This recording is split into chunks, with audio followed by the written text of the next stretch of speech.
last time on the wilds of Valandiir, crown collectors embroiled in a sea battle with some nefarious pirates of a mysterious pirate ring called the Verdant Cross. They had sidled up against your ship, the Kestral, an Imperial brigantine clipper, and harassed you immediately and began firing their cannons. And that's where we're at. So why don't we jump right into the combat here? Because if I remember correctly, Daunt had just went. He had thrown his grappling hook and swung over to the enemy ship's deck and sunk his rapier into one of the pirates' chests, dropping him immediately. And let's see here. I don't know why there's a big giant Uno on the field. Is that the one that you can move, Kenny? Because I'll just delete the other one. And everybody else, I have updated everybody's minis to make them a little more vibrant and visible. Make sure you can move them. If you can't, put yours on the field, and I will delete yours. The other one. Oh, yeah, I was a error. The turn order was literally over top of Uno, so I couldn't see that. Oh, he was there. Okay. Iona, did I hear that you are unable to move? So I'll delete the old one. Go ahead. Kravish, you look good. I'll be controlling Koza. I believe you were at 21. Yeah. Baranor, how about you? Maven, how about you? You guys okay? Yeah, I can move mine. Okay, all right. You can move yours? Yeah. Miracles. I've always been able to move mine, I just can't put it on the board. Okay. Yeah. Okay. Well, Iona, you find yourself having just gotten up. You had been blown onto your back by a nearby cannon ball that just kind of ripped through the deck and sort of the wind knocked you and back a little bit. You're fine. I think you're probably hovering, so I don't think you're really getting rattled by what's going on the deck itself. Iona, you are up. What do you do in this moment? Across the way, on the other ship, you can see that Daunt is pulling his rapier out of a pirate, and he looks like he's got his back to you. He looks like he's readying for some of the other pirates on the deck.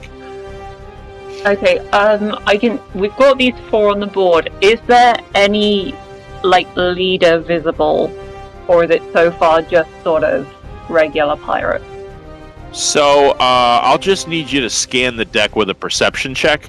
I think insight is a little premature, but you can definitely get the lay of the land. There are currently, you can see 3 pirates directly in front of you on this section of the deck. However, there are hatches open, and it looks like there are other figures starting to emerge from these different holes in the deck.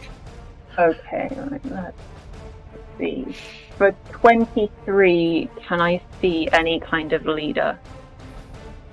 So all of these guys are dressed in blacks and greens, and they carry various weapons. Some of the weapons are a little nicer than others. You don't see an official badge of office like the way Kravish carries his knight's badge.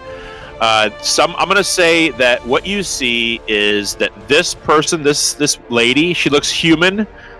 She's dressed a little nicer than these two. These two are in kind of tattered pirate clothes, but her clothes are a little nicer. That's about all you get, even with a 23. Okay, so he's probably may or may not. He may have some kind of authority, but may not be the captain. Because I'm trying to look for whoever is. I'll say she doesn't even look as fancy as Lieutenant Castillo. She just has her clothes are just slightly nicer. That's all. She definitely does not look like a lavish pirate captain. She's got kind of a plain black hat and a little feather sticking out of the back. Well, I'll save my plan for the captain for when I actually know where the captain is. So I will just get my spiritual weapon out on this one and flash. Okay, let's put that guy someplace. There we go. Okay.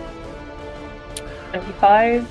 A 25 definitely hits. Your huge spectral sword just slashes through the air. Just to give everybody kind of an idea, real quick, bring everyone on the same page. The visibility here is not great. There is a fog that has rolled in prior to this ship harassing you. So I'm going to say anything past 30 feet, and you're going to be at disadvantage on perception checks. Okay. Just let everybody know. Okay, so that's 11 damage. Okay. And I mean 11 damage is probably not going to do it, but until I get more of an idea of what to do, I'm not going to go crazy on other things. So instead, I am going to toll the dead at this one because they've now taken damage. Okay. So a wisdom check from that particular Verdant Cross pirate. That's going to be a 14. Probably not enough. No, so that's going to be 22 damage for that one. All right, yeah, he is going to drop to his knee. He's prone, but he's not. He doesn't look lifeless. He's just, his legs give out as this huge bell kind of crackles the air with thunder above his head, and it's just too much. And he just blinks. He blinks and falls down. Okay. Right, I'm going to shift. Let me see. I don't want us to all get too much in a row in terms of damage from cannon fire, so I may just shift up here so that way if there's cannon fire, I won't get, it won't get both me and Luna, it'll get one of us, or two of us at most. Okay. And that's my turn. All right. On your turn, the deck here on the opposite ship begins to flood with new creatures. There's two up here. You see what looks like it could be a red lizard man or a kobold, along with a dwarf and a gun, who spring out of a deck cargo hold underneath here next to Daunt. And there's going to be another guy up here with somebody with a pair of axes that spring out of this hole. And as soon as they're going to use their whole action to pull grappling hooks out of their belt, swing. I'm going to have to make athletics checks for all of them. Natural 20 on them. That's going to be a 17, and that's going to be a 12, which is not going to pass. So these two guys are going to stay right here. Everybody else that just appeared are going to hook their grappling hooks to the ropes dangling from your sails and pull, jump, and swing across. There's going to be two here. There's going to be two now here. And these two guys are going to stay here and move a little bit next to Daunt. All right, so we're going to have a round of attacks. Koza's getting 4 attacks on him. 2 from the double sword-wielding lady and 2 from the axe wielder. That one's going to fail. That one's going to hit. That one's also going to hit. And that one's going to fail. He's got 2 attacks. One from each of them. Yes, sir. Shouldn't the whole action of them using their grappling hooks and throwing them, shouldn't that have counted as their action for this round? Yeah, I was thinking that too. Yeah, I think that's fair. They're going to using their whole action got them across, so we're going to spare Koza that attack. Sorry, I'm kind of in autopilot right now. All right. Okay. Kari keeping the DM on his toes. That's going to be it for the lair action as more pirates emerge. Yeah. Okay, you are next. Alright, so I just want to ask a clarifying question. The other ship has nothing to do with, it's not ours, it's not in our flotilla. This is a 100% enemy ship, correct? Okay, so I would say you're rolling history on remembering what has been transpired over the past 12 hours. Is that there was concern there was concern over rumors of, spotting ships from the Verdant Cross, which is this, somewhat infamous, as you can surmise. You've never heard of them. You don't concern yourselves with Western pirate rings, but this seems like some kind of nefarious organization, maybe. And you're pretty smart. Verdant means green, and these things have gold crosses on their sails. You're pretty sure these are the guys, so. So, not a ship that I need to care about. So, I'm going to point below the waterline and cast Disintegrate. Okay, so on an object, it simply disintegrates it. Isn't that correct? Because this is a giant object. So then what it does is it takes out a 10-foot cube out of it. So all of a sudden... Why it was below the waterline. Yeah, what does that look like? Because it's pretty substantial. It's like this wave of green energy that kind of grapples, and there's no saving because it's an object, so it automatically hits, and a giant square cube just disappears. Yeah. A big giant chunk, as if struck with a mighty cannonball. Your disintegrate beam just erases a huge swath of wooden planks from beneath the waterline, and you can all see this quick whirlpool. Where I'm guessing you're shooting it right here. Yeah. Right below kind of the water line where it's going to start sucking in seawater. Yeah, okay. So you guys can kind of see him fire this beam into the water, and I would say only Maven and Baranor can tell that there is this whirlpool that just instantly forms that seems to be traveling along, because you guys are moving. So this water here is kind of moving backwards, but this whirlpool forms and it just starts instantly vacuuming in a 10-foot cube of water. So, and you know what? I'm going to say that you, for a moment, because you did disintegrate it, right? You kind of erased a little bit of space. You could kind of see that there is a huge pile of cannonballs that suddenly spill into the sea and trail out. They sink almost instantly. But you can see that you may have gutted some form of armory, maybe depriving them of some shot. So, you're going to probably stay where you're at, correct? Correct. Yep, that'll be it. Okay. All right. You don't notice any change in the ship's speed or height at this moment, but we'll see as the turns go on. Baranor, you are next with Kervish on deck. Okay. Yeah. I'm going to move myself and Luna up here. In line with this guy. Luna's going to attack first. She gets pack tactics and flanking, but pack tactics works. Are you able to move either of your character or her character? Okay, I guess my computer's just taking forever to catch up. Sorry. It's okay. And she's going to do a bite attack. All right, so hold up. She gets pack tactics, right?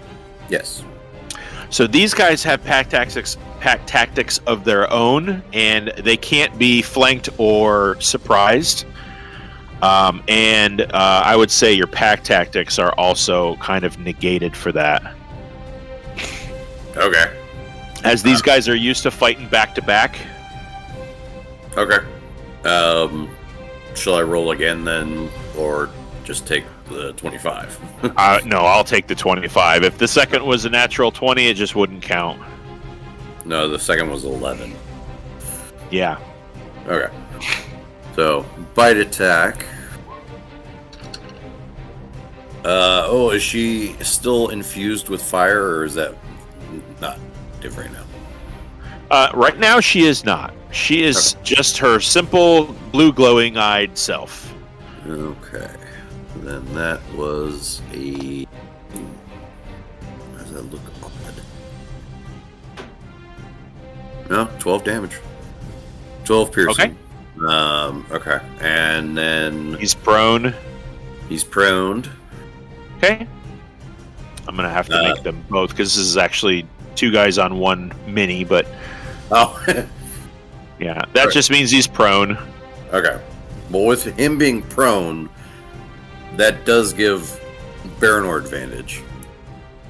Yes, at this moment. Only one of them. Yeah, only one. So he's going to soul knife the nearest, the one that is prone. Okay.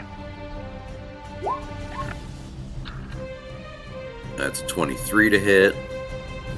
Okay. Definitely hits.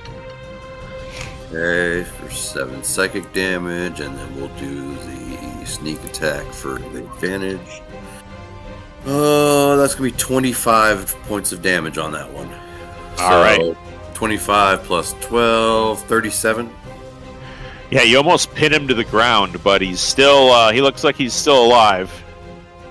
Okay. And something I should have done beforehand, I'm going to Hunter's Mark him. Okay. That's my turn. All right. Kirbish, all this chaos around you is terrible for the state of your clothing, but you're up. You're next. All right. So I can see he's already engaged right over this way. So I am going to take out Anthem's Edge and poke that guy right over there.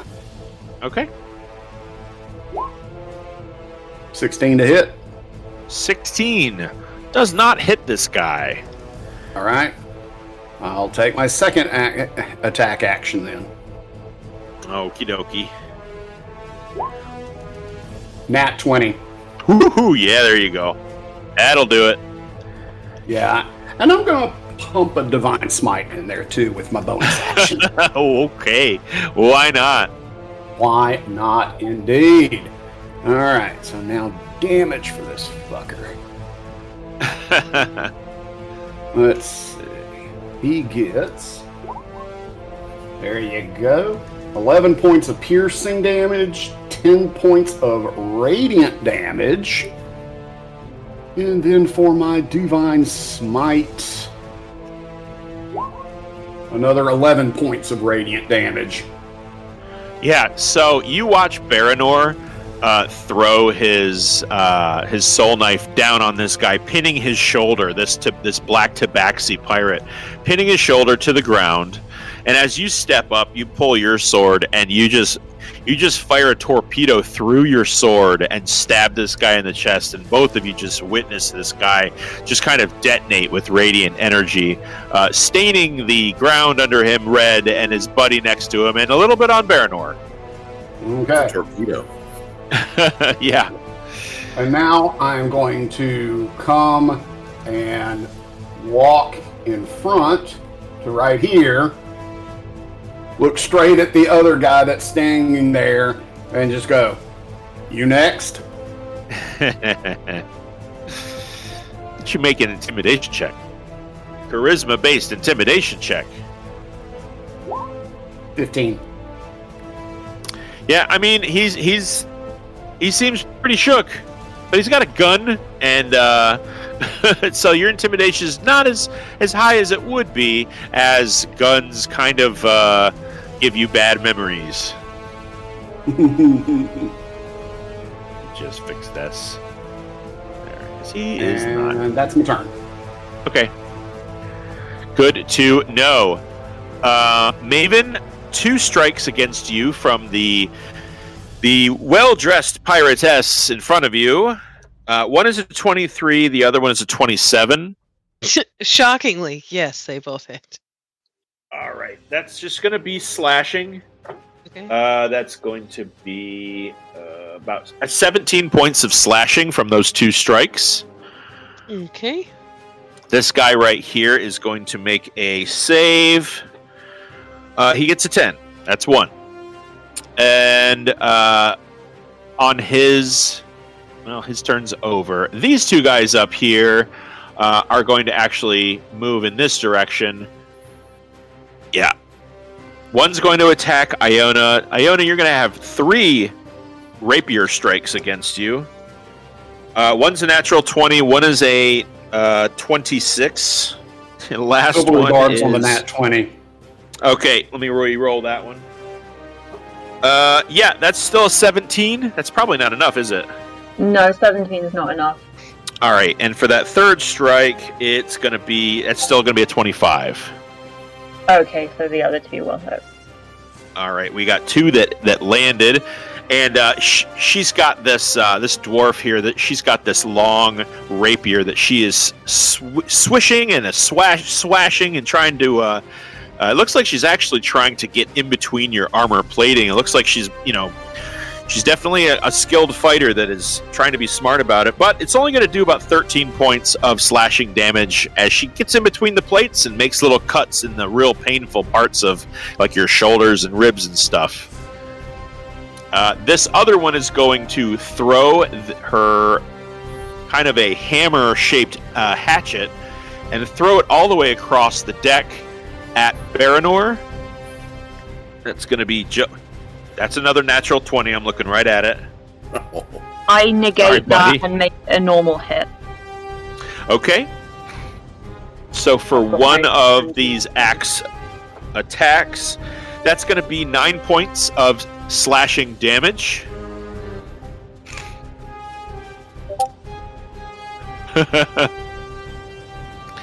All right, so this guy right here, standing in front of Kervish, you've just sort of shouted in his face, is going to retaliate by stabbing you with his cutlass. That's 2 attacks from this guy. One is a 23. The other one's very low. It's a 9. So 1 hits. All right. Now, with this hit, I'm going to need you to go ahead and make a con save, as when he gets in between the plates of your armor, you feel this hot pain that is unaccompanied by a normal metal blade. That's just going to be 9 points of slashing. 9 and points of slashing. Yep. And a con save. Nat 20 for a 24. All right, so you're not poisoned, but you do take 6 points of poison damage as this acrid coating of the blade. It smells, too. You can smell it's very sour, and it feels just like cheating. It really burns you up inside. No pun intended. Mm-hmm. These 2 over here are going to advance on Daunt. And one of them... Now, you know what? This guy right here is going to shoot at Daunt with 2 of his... He's got 2 pistols and point-blank range. So, oh boy. Okay, so he puts both barrels of these guns right at Daunt's chest and fire them both with this explosion that rocks the whole sea scene here. And you can also watch as Daunt is going to actually get blown back 5 feet against this cannon and kind of get splayed out. And you see this huge hole in his chest of charred flesh and blood, and it looks like he just closes his eyes real quick and almost like he just went unconscious. And meanwhile, this guy right here is going to make his strength athletics check. He's going to pass, throws his hook, and he is right here on this deck now as well. Okay. At the end of their turn, there are going to be some more new faces. This guy right here, actually, he's going to advance. And he's going to man this cannon. We're going to have a few more guys emerge from these holes. No. Okay, that's enough for now. I'm going to show up. So go ahead and make a perception check, Kervish, in the middle of all of this. So they're not just sitting on loungers going, hey, these guys are good. 16. So this being the first turn round, you do see commotion on the deck around you. And you see Lieutenant Castillo up. She's further back on the ship at the quartermaster station where the big wheel is. She's got a little station where she stands just to the right of it. You see all of them readying their pistols and their swords, and it looks like they're making their way towards the front of the deck where you guys are. And there's people climbing down from ropes of the sails. So the ship you're on is not empty by any stretch. Cool. Yeah. Yeah, I know, it's just first round. So, if anybody would like, the Kestral, the ship you're on, gets a round of cannon fire. If you would like to roll 2d8 to find out how many cannons are ready immediately right now after their first round of firing. Who wants to do that? I'll roll it. Okay. Give me 2d4. Oh, you said 2d4. I thought you said 2d8. No, you're right. 2d8. Sorry. 2d8. 12. 12? Okay, so you can have 12 cannons. It's an auto hit. Each cannon is a d12. And this is against the ship's hull's HP that I've got. All right, so let's see here. All right, so here's the first 4d12. 4d12. All right, so there's 14 points of damage from the first group of 4. Okay. 33 points from the second group. All right. And another 30 points from the last group of 4. Okie dokie. All right. Yeah, the cannons from your ship, the Kestral, explode underneath your feet. You don't obviously see your cannons fire because they're pointing out of the ship and the below decks, but just this huge explosion of smoke and flame and splinters of green wood in front of you as they just plaster the side of this ship with peppered holes. And you watch as a few people kind of go flying on the deck. Maven, I'm going to need a athletics or acrobatics check. For actually, no, we're going to make that a dexterity saving throw. Excellent. And Daunt's going to probably fail this. 30? Yeah, he got a 3 and a 4. Great. I mean, he's got holes in his chest right now, so understandable. He's a lot more ventilated now than he used to be.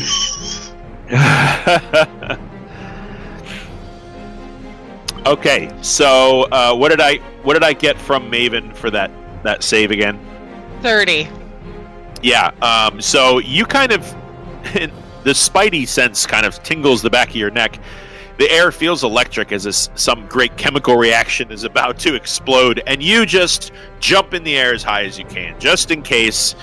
And sure enough, your instincts are correct, and the whole side of your ship just sort of gets pelted with these very fast-moving projectiles, blowing it to smithereens. You guys don't notice the ship like crack like an egg and start to sink, but it did just rip the side of the ship apart a bit. All right, Koza is next, and I've been instructed that he would definitely like to flank with the nearest creature if possible, which he can with Iona. With Iona's help, he's going to move right up here and just be there right now. But for now, he's going to call lightning down to the other ship's deck right here. And let me just bring that up real fast. Call lightning. I think I'm just going to end up doing damage to those guys. One of them's unconscious, which would be 2 death saves, I think, right? Yeah.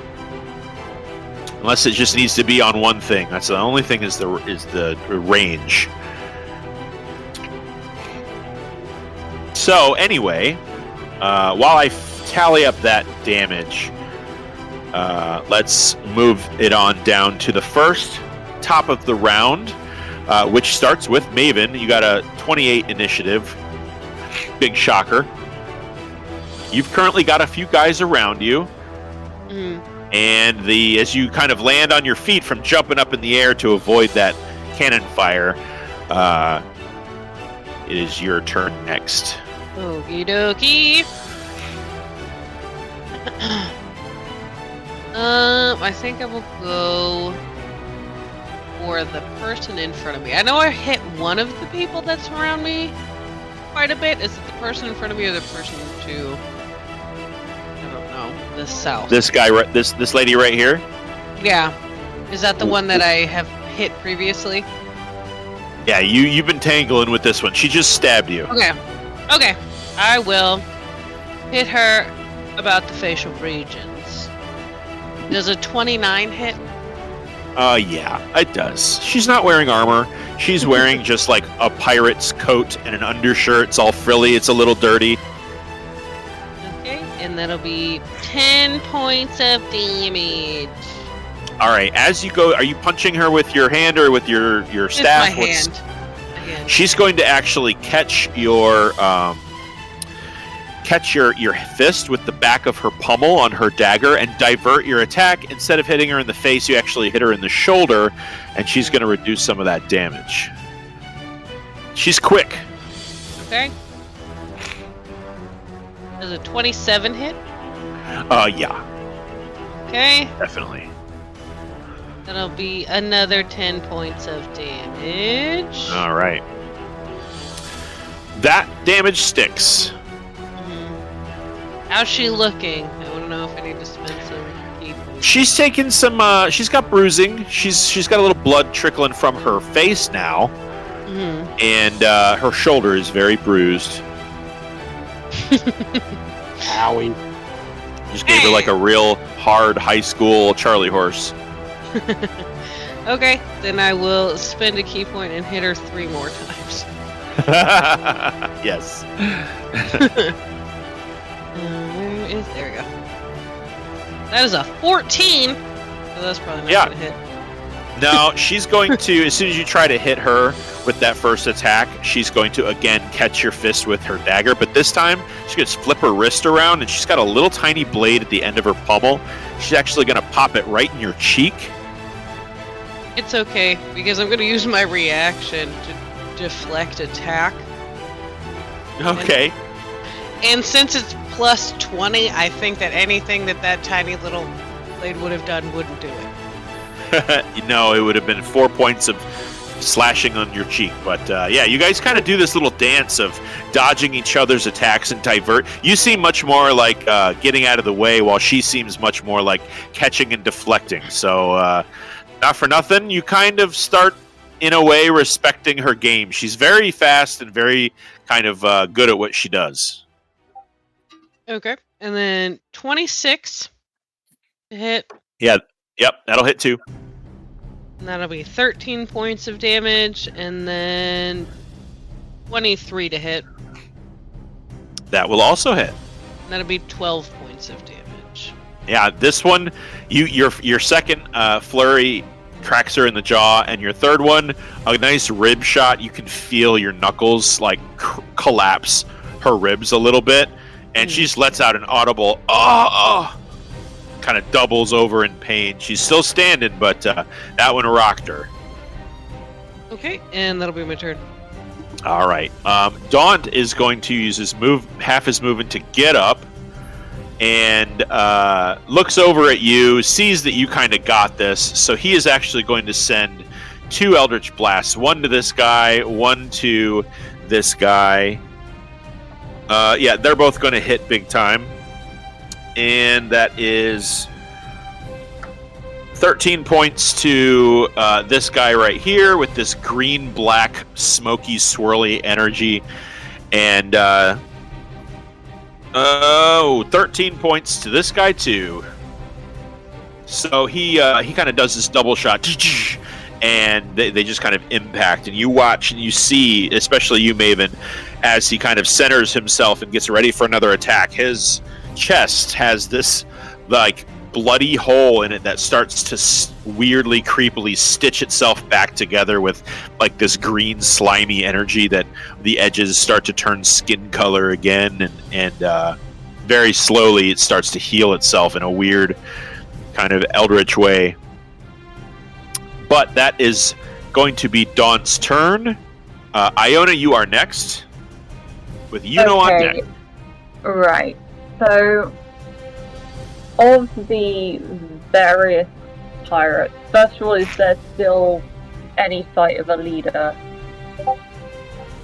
I mean, I'm going to use your rolling perception like as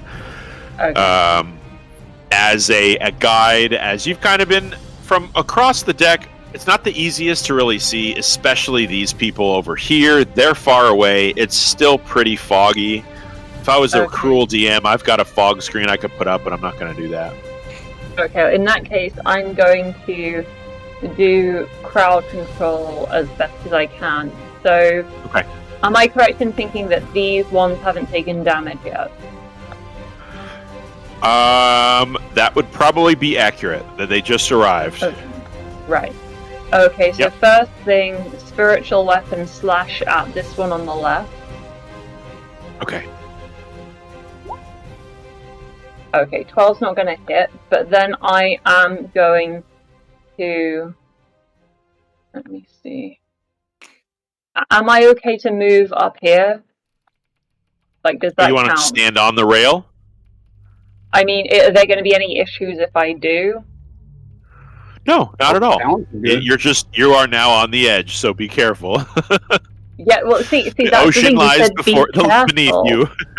So, you said be careful, so maybe I won't. I already fell off into an abyss once in this campaign, so I think I will stay where I am, and because it will hit everyone except this guy, and I am going to Divine Word. So that is a charisma save. Alright. From everyone except this guy. And this guy, he's unconscious. Oh, yeah. He's unconscious. What about allies? Do they have to as well? No, it's creatures. I can choose any number of creatures within range. Okay. So I can just. That's going to be 1, 2, 3, 4. 4 charisma saves. They're pirates. They're all very charismatic. Damn. There was a risk natural of that, one for this. This lady got a natural 1. Okay. Wow. Natural 4. And a natural 8 for a 13. I don't think that's going to be enough, is it? No, if they're not beating 18, they're not doing it. So it depends. The effect depends on the number of hit points. I'm going to paste in the chat the effect depending on the hit points that they're on. Okay, that everyone's at. All right. Okay, I'll give you a total. If that will help you. The total number of hit points for this whole group is 190. Okay, it's like an individual basis, so I wasn't sure if you're doing them like so. Okay. I gotcha. So each individual person. Okay, so this lady right here is stunned. Mm-hmm. Everybody else is. I mean, this lady hasn't been touched. This guy hasn't been touched. These two down here, I don't think they did get blasted with Eldritch Blast. They're all deaf. Okay, I was kind of hoping they'd be lower hit points, but that was just me making a judgment. Well, I tried it; it's fine. And they seem pretty hardy. Yeah. Okay. All right, Yuno, you're up, bud. Yeah, because destroying part of their ship and slowly drowning them isn't quite as much fun. I'm also going to shoot a fireball at the mast. At the what? The mast. Okay. Here. Yeah, that's a. Let me pull up a little fire that I can put on there. Okay. So that's an auto hit, obviously. And it's gonna hit this guy. Yeah, he's dead. Oh. We'll get rid of him because he's unconscious. He already lost 2 death saves, and you just set him on fire. Overachiever. So the other two have to make dex saves, DC 18. Okay. Give me 1 second. Let me prop this guy back up and put him away. Okay. Dex saves from the two nearby. One guy got a 14, so that's full damage. The other guy did pretty good. That's what is the DC? 18, because he got a natural 19. So he'll take half. Full damage is 37. All right. This lady took full 37 points of fire damage. The mast is now on fire. Yes. It is not like super wet. It's not raining. It's just a little foggy. So you guys all watch the top of this, or the base of this mast just get engulfed in a huge fireball that quickly looks like it's going to start snaking up the ropes, causing, fire to break out all along this mast. You guys know Uno's deal. This mast is probably done for. Everybody would have to stop fighting and immediately start to put it out. And now they have their choice between drowning and burning. I think one probably definitely leads to the other. All right. Any That'll movement from you? You good where you're at? Yep. All right. Baranor, you are up. Kravish, you're after him. Okay. Let's see, y'all. I'm going to move down to this guy, and I'm going to transition my Hunter's Mark to this one. Luna's going to attack first. As you pointed out, she doesn't get her pack tactics, so she's just going to roll standard for a 27. Oh, yeah. That definitely hits. All right. She's going to do 12 points of damage. Okay. Where's that other die coming from? Oh, that's the fire damage. Okay. Yeah, ignore the fire damage. Okay. Okay, so that one would be prone. Just the one, obviously. Yeah.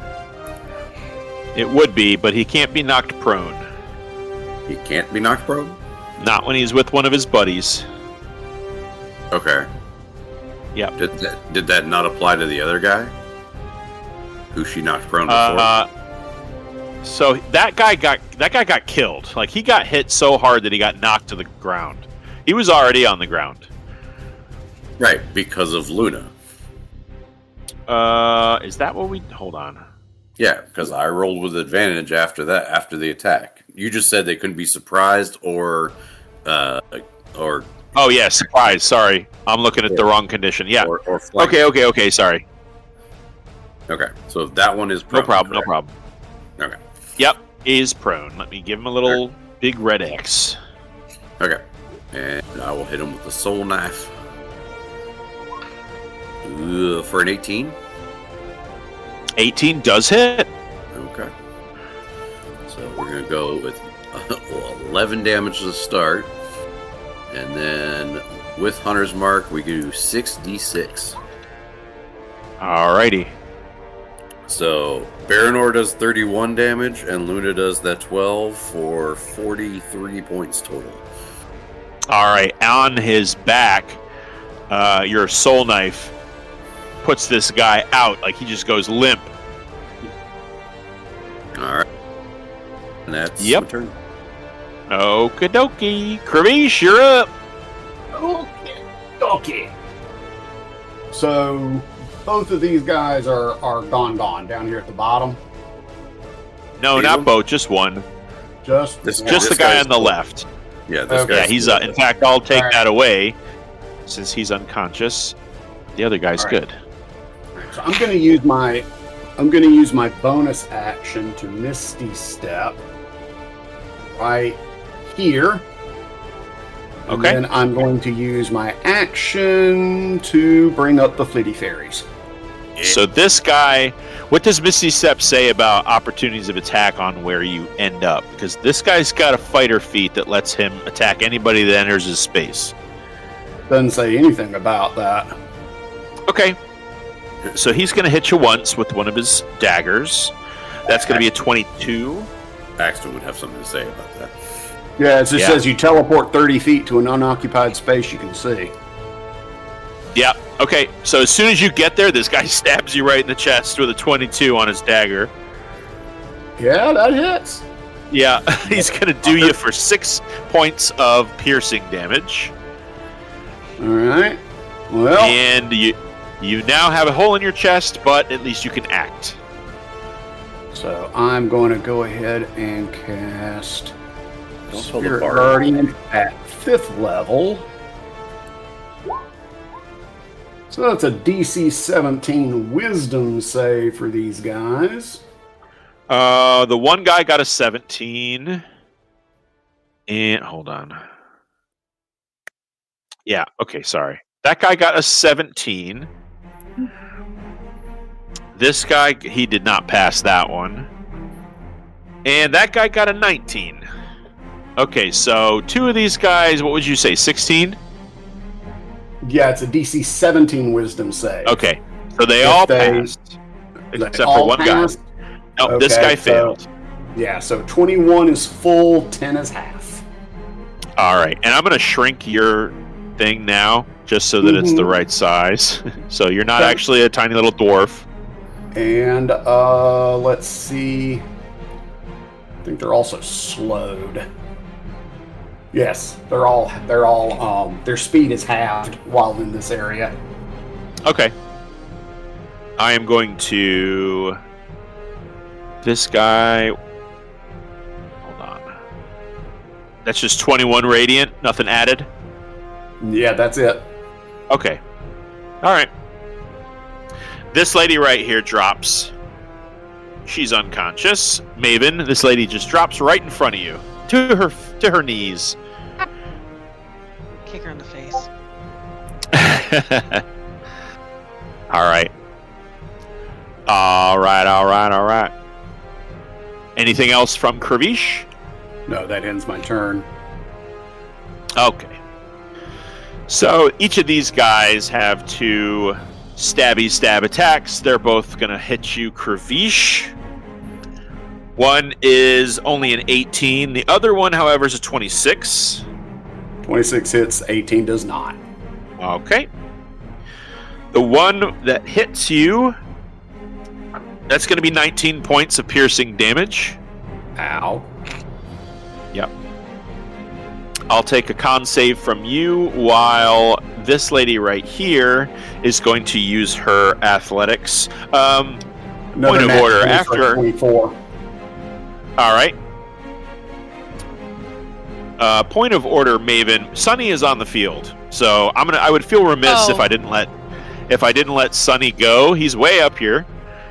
Oh, okay. So yeah. So okay. Go ahead. He's been flying around up above everybody.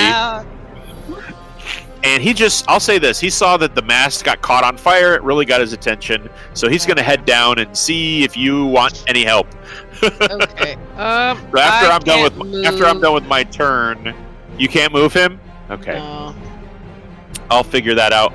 But after I'm done with my pirate's turns, you can go ahead and make him act. Okay. All right. So we got a bunch of guys on the field still. This lady's going to do her... Yeah, go ahead and use that one if you could move it. I'll make her bigger. Yeah, I'll make it big. He's just a little guy.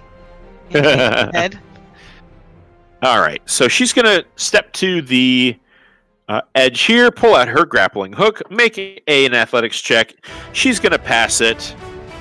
She's going to end up right over here behind Koza. We got a bunch of guys here. We got 6 dudes. I would say these guys could do this without giving anybody an opportunity to attack. Same thing right here. So this guy and this guy, they all have advantage. Those 2 dudes have advantage, as was this person, because all of them are flanking somebody. So Iona, you're going to get 4 attacks. And all of them are at advantage. Okay. So, just letting you know. So right now, the first attack from the guy to your north is hitting you for a 26. Yep. His second attack with his daggers, the one is going to hit you for a 27. The man to your south is hitting you. He's got 2 short swords. That's only going to be a 21. Still hits, so. All right, and his second attack is another 27. Okay, yeah, so they all hit. All right, so the first guy's only got daggers. His total damage with his piercing amounts to 7 piercing. Yep. All right. His second dagger is another 7 piercing. The short sword guy that hits you, and you're just getting stabbed by all these people at the same time. That's only going to be 16 total slashing from his shorts. His 2 short swords. Okay. All right. So I'm going to swap some of these guys out with different pirates that I can split them up. I should have been doing that to begin with. These guys are over here. Okay. Because one of them is going to peel off. Nope, that's not what I wanted to do. And move further into the ship. That's all I'm saying. There we go. Okay. Do I get a just top gonna opportunity then? Because Yeah, absolutely. Okay. Right. Yep. As you're getting stabbed, this one tries to get away, and you're like, "Hey, not so fast." Yeah, I'm just checking one thing before I do my attack of opportunity. God, where did I put it? I know everything down, and then I can't find it. Okay, there it is. Okay, yeah, in that case, I am going to stab at him with my dagger, which is going to be piercing, and then also 2d6 of fire damage from the poison, which is still in there. Does a 13 hit my bed? It doesn't. No, I'm sorry. Damn. 13 well, I guess that is means very I've still low. got some poison. Yeah. Okay. Yeah, I mean, you just got stabbed 4 times by 2 dudes, so it's understandable you're a little distracted. But you swipe and miss. This guy gets away and moves further away, all the way to the edge of this portion of the ship, right under the mast, and starts to bring something out from her belt and lights it. That's all she can do with her action. I'm going to make a death save for this lady next to Maven. That's a good death save. These 2 guys have already acted. This guy right here, this is a nasty little koboldy dude who is going to stab at Luna. One's a natural 2, the other one's a 25. 25 definitely hits. All right, it's just a dagger strike. That's 6 points of slashing damage. Okay. And the other guy is going to stab at Mr. Baranor. He's just got 1 hand axe. Just 1, but it's real sharp. That's 27. That hits. Yeah, so that's going to be 11 points of slashing damage. I need you to make a con save as well. Okay. I'm going to uncanny dodge that to reduce that to 6 points of damage, I think. Okay. If I'm rounding down correctly. And con save, you said? Yes, please. No, I'm so good at those. That's not good. That's a 9. Yeah, so you are currently bleeding right now. Okay. What's a good bleeding? We'll just make you red. What does bleeding do? So every turn, at the end of your turn, or at the beginning of your turn, you're going to take some damage. At the end of your turn, you get to make another save. Okay. All right. And I think that is my turn, although there is a guy... No, everybody else... Oh, yeah, this one right here is also going to move further in. This one's going to actually move over towards Iona. And she has not acted yet, so she definitely gets to make 2 short sword strikes against Yuno. One is a 28, the other one is a 16. 16 does not hit. Alrighty. That's going to be 17 points against your, I'm guessing, your ward? Yep. Alright. Yeah, just ricochets off this blue lattice that lights up when she tries to strike you. And that is the conclusion of my turn. At the end of my turn... saves for those 3. Okay. New rules are, it's like when if it ends. Well, that should have been at the beginning, right? No, the rules have changed. It's now it's where whenever the emanation enters a creature's space, or whenever a creature enters it or ends its turn there. Gotcha. Okay. So, the one here, this one is unconscious, so it auto fails. That's a natural 1. And a natural 7, so that's 3 failures. Anyone else not seeing Kravish on the board? I'm just now comically. He's just very tiny. He's very tiny. I think I forgot to make. Yeah, I forgot to make this aura visible. I don't know why it just doesn't do it automatically, but there you go. I see. So that's 22 points of radiant damage for each of them. Okay, so. This one went from looking like asleep and in pain to dead from being in pain. It is no longer moving, is no longer breathing, lying motionless on the deck. Let's remove her. She is now past tense. Yeah, she went from a is to a was. All right. And then the other 2 took 22 points as well. Yeah, they're still up. Sure. They're not happy about it, though. Okay. Koza is next. He was going to do Call Lightning, but this mass is already on fire. He says, thank you, Yuno. And he is actually going to kind of throw his cape behind his back, pull his moonglaive out, and since he is at advantage, he is going to take a huge slice at this pirate wielding a pair of daggers that just stabbed at his friend Iona.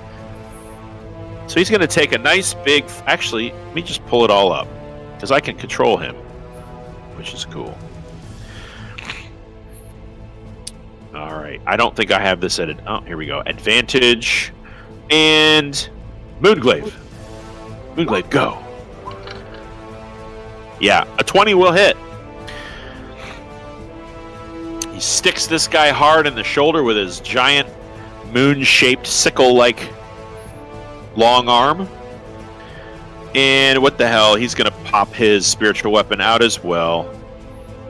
Probably should have done that already, but... And just park it right there. It's going to make an attack as well.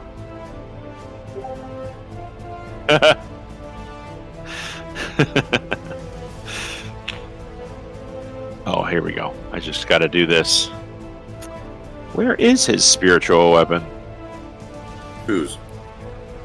I'm looking on his sheet. Oh. Attacks and spellcasting. I don't see his spiritual weapon on here. So I'm just going to roll it here. Yeah, that's going to hit. And Iona, help me out. What is a spiritual weapon? 1d10 or 1d8? Spiritual weapon is 1d8 plus wisdom modifier. Got it. Yeah, so that's a even 10 from his spiritual weapon against this guy. And that will end his turn.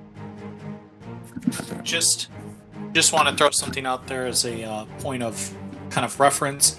That ship is going to, according to ChatGPT at the very least, the ship will sink from the missing water or missing chunk in about a minute total. Yeah. So that's what, 10 rounds? Yep. Yep. So, yeah. just so we all keep track of that. Okie dokie. So at the top of the round is Maven, and just before you act, these cannons, this cannon right here that Daunt was kind of leaning on, nobody is attending it because it's like sinking downwards. This is right where that hole in the ship was placed, and they don't see any activity going on with this cannon. It's actually not on the deck. It's a little bit below it. But these four, there's one back here, and there's a few more over here, are going to fire. Iona, Koza, and Baranor, and Yuno all have one of these things, and Luna all have one of these things pointing right at you. I need everybody to make a dexterity saving throw, please, as these cannons all fire. Oh no! Oh no! What is going on? I'm scrolled all the way up. DC 17. No. DC 17. Y'all. You know, it's not in the rules, but if a natural 20 doubles the damage on a ranged attack, I think a natural 1 on an AoE should double it. Whatever. Well, it's a good thing you're not going to follow that rule. Yeah, not going to follow that rule. Iona, you are good. You're only going to take half of this. Koza is not very dexterous, but let's see what he gets. Let me just roll for him real quick. Not bad, not bad. He makes it. But he's still going to take half. So everybody that does not get a 17 or higher, you are going to take a full 23 points of fire damage. You are knocked prone. Those of you who got above it, you take half, and you are not prone. I'm going to be using evasion to half it, but does that keep me from being prone? Yeah, definitely. It's got to. Otherwise, why have it? Yeah. So half of 23 would be 12? No, 11, because you round down. Okay. Yeah. When it's a half of something, it's always rounded down. Okay. I've been rounding up this whole time. Damage toward me, anyways, I've been rounding down. Or rounding up, I mean. Well, Baranor's skin just, like, tightens a little bit and becomes a little tougher. So am I seeing that Luna is unconscious? No, prone. Oh. Yeah. Okay. Sorry, should I do something else for prone? No, that's fine. What's a good marker for prone? How about this? She's unconscious like this. She's unprone if she's like this. Yeah, we're never going to remember that. Never. Not in a million years. No. All right, so it looks like everybody did okay except for Luna. Too bad. That sucks. All right. We are going to continue on with the top of the round, which is... That's prone right there. Yeah, there you go. Oh, shot in the back. Message for you, son. I mean, he's not quite dead. Yeah. He's getting better. All right, Maven, you're up. Okie dokie. I thought that Daunt, because he's green, I thought that was a person, and I was going to kick him, and that's probably not the best idea. Okay, let's be clear. Let's be clear. He is a person. And you can kick him. And you can kick him. I'm not going to kick a party member. That seems uncouth. It would definitely seem uncouth since he's a little under the weather right now and like stitching himself back together. He's really so I can't help him in any of that. So he hasn't been a party member for like 80 sessions. I'll make a distinction. The bad guys are wearing green. Daunt is like glowing green. Okay. And he's going to pipe up and say, I'll change the color to red if it makes it easier. Like, why am I measuring? I don't need... I know that I'm going to be this. You could cartwheel across this whole map. I could. I don't... Let's... How far is it from corner to corner? But I'm just going to kick that guy in the face. Less than a Baron-hour shot. Less than a Baron-hour shot. I feel remiss to not bring up that you are going to see people storming the deck down here. We'll get to all that later. We'll give them a turn. I'll let a few more people go. But I'm going to place a few people at the left side of this map, but they're going to start entering the frame. Okie doke. Okie doke. I'm going to try to hit the person in front of me with my quarterstaff for 21 and a dirty 20. All right, they both hit. Hey. And I'm going to just place some of these people in ways that you could consider yourselves flanking if you moved. That'll be 12 and then 11 bludgeoning damage and then 7 fire damage. All right. That guy's still up, but not looking great, and just kind of like, where the hell did you come from kind of a thing. Over there. I've been here the whole time. The whole time? What do you mean? And then I will, I'll just take a couple of whacks. She's a real game changer. That is such a great show. Yes. I have to wait for it to come out on YouTube when they like kind of string out little episodes here and there because I don't have Dropout. Apparently it's really cheap, and I'm really tempted to just subscribe to it. I don't know what else they have. I mean, it seems like a lot of money to give that you're going to watch one video a week or whatever it is, or a month. Well, yeah, you have their entire archive. Yeah, I know. I don't know what else is on there. Anyway, what else you doing, Maven? Is 18 or 26 hit? Yes. Both or one? All right. Is it both or one? Oh, both hit. Okay, so that'll be 10 and 14. All right, this guy gets knocked on his ass. Karish, you just watch your boo just slap this guy unconscious. Yeah, baby. Yep. I got your back, Jack. And I'm going to say at the top of this round, Maven,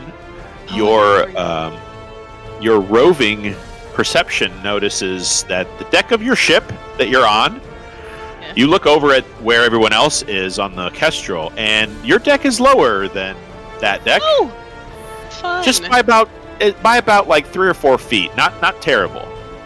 Okay, well, it's just something you noticed. Awesome.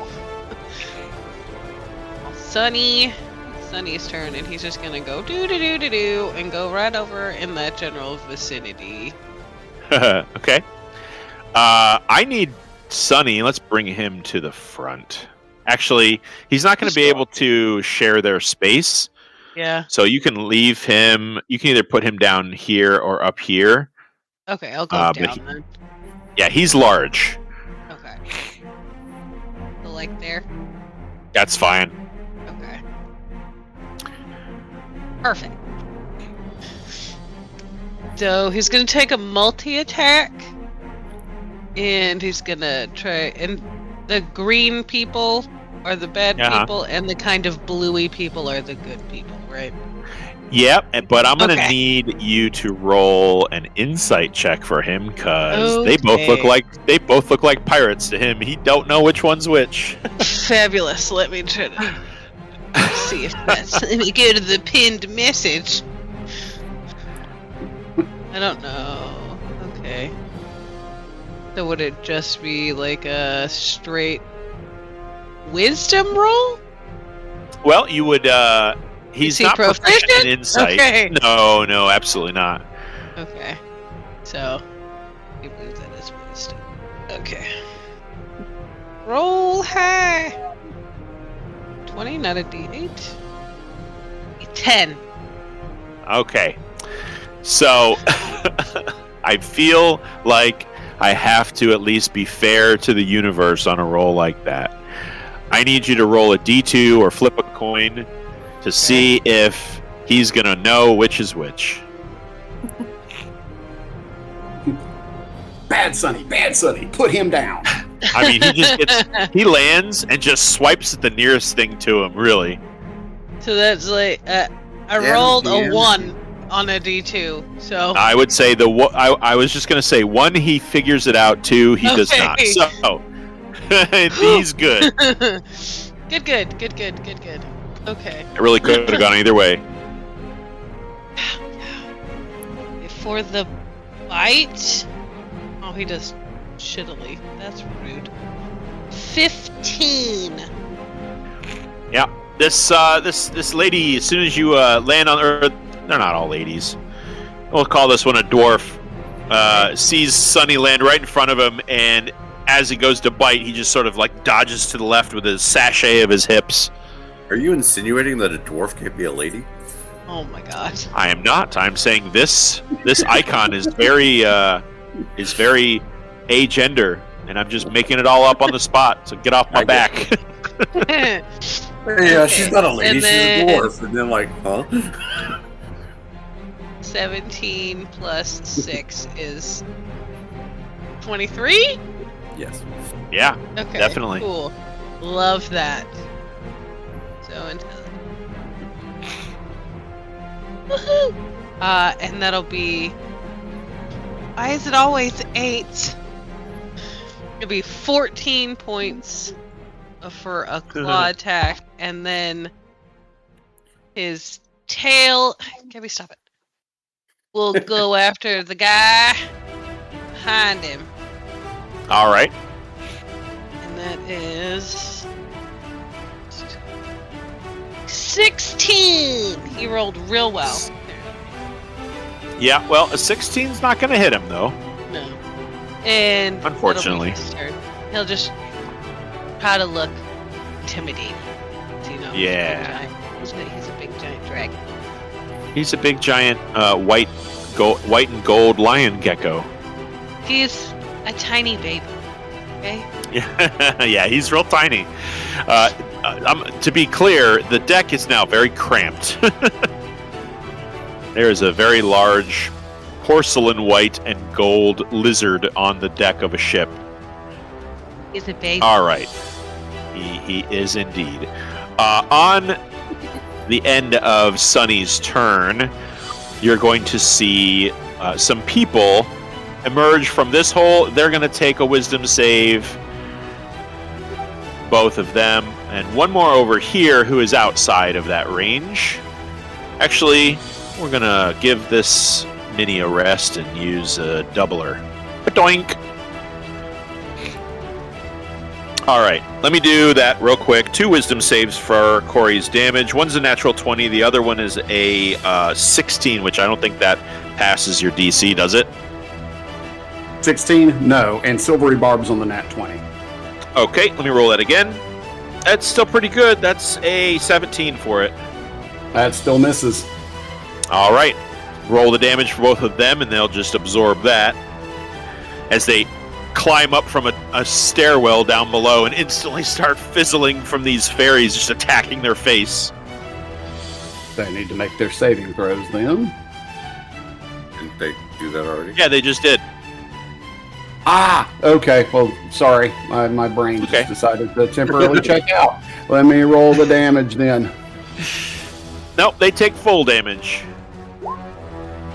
So it's another 20. Alright, these fresh-faced pirates now have scratches all over their beards and their nice hats, and not happy with that. Okay. Daunt is going to stand up straight, and he is going to glow brighter green from the wound in his chest, which begins to seal up and close, and that green light from within starts to fade as the kind of bands of flesh sort of intertwine and smooth out without a single trace of a scar.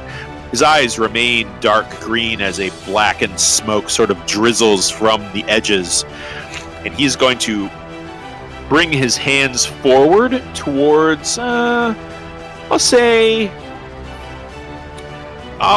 towards this guy at the back. Or is there a... Let's see here. There, all creatures... Oh, okay. He's going to move. My bad. This is going to be range away from him. He's going to step right up next to you, Kravish, and say, "Don't be alarmed. I got these guys."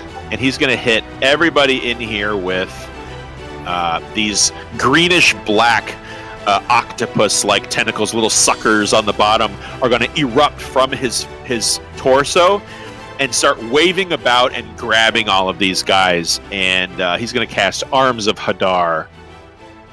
And let's have 3 strength saves. This one lady is unconscious, so she's not making nothing. We'll have 3 strength saves. One of them's a natural 20. One of them's a 16. The other one is a 22. So one of them definitely fails. Unless anybody wants to negate that nat 20. Which I don't think... I've already done it once. I would Yeah. like to, but I can't. Yeah, and I can only negate if it's an attack roll. I'm sorry, say that again? Yeah, I can only negate the nat 20s if it's an attack roll. Against an ally. Gotcha. All right.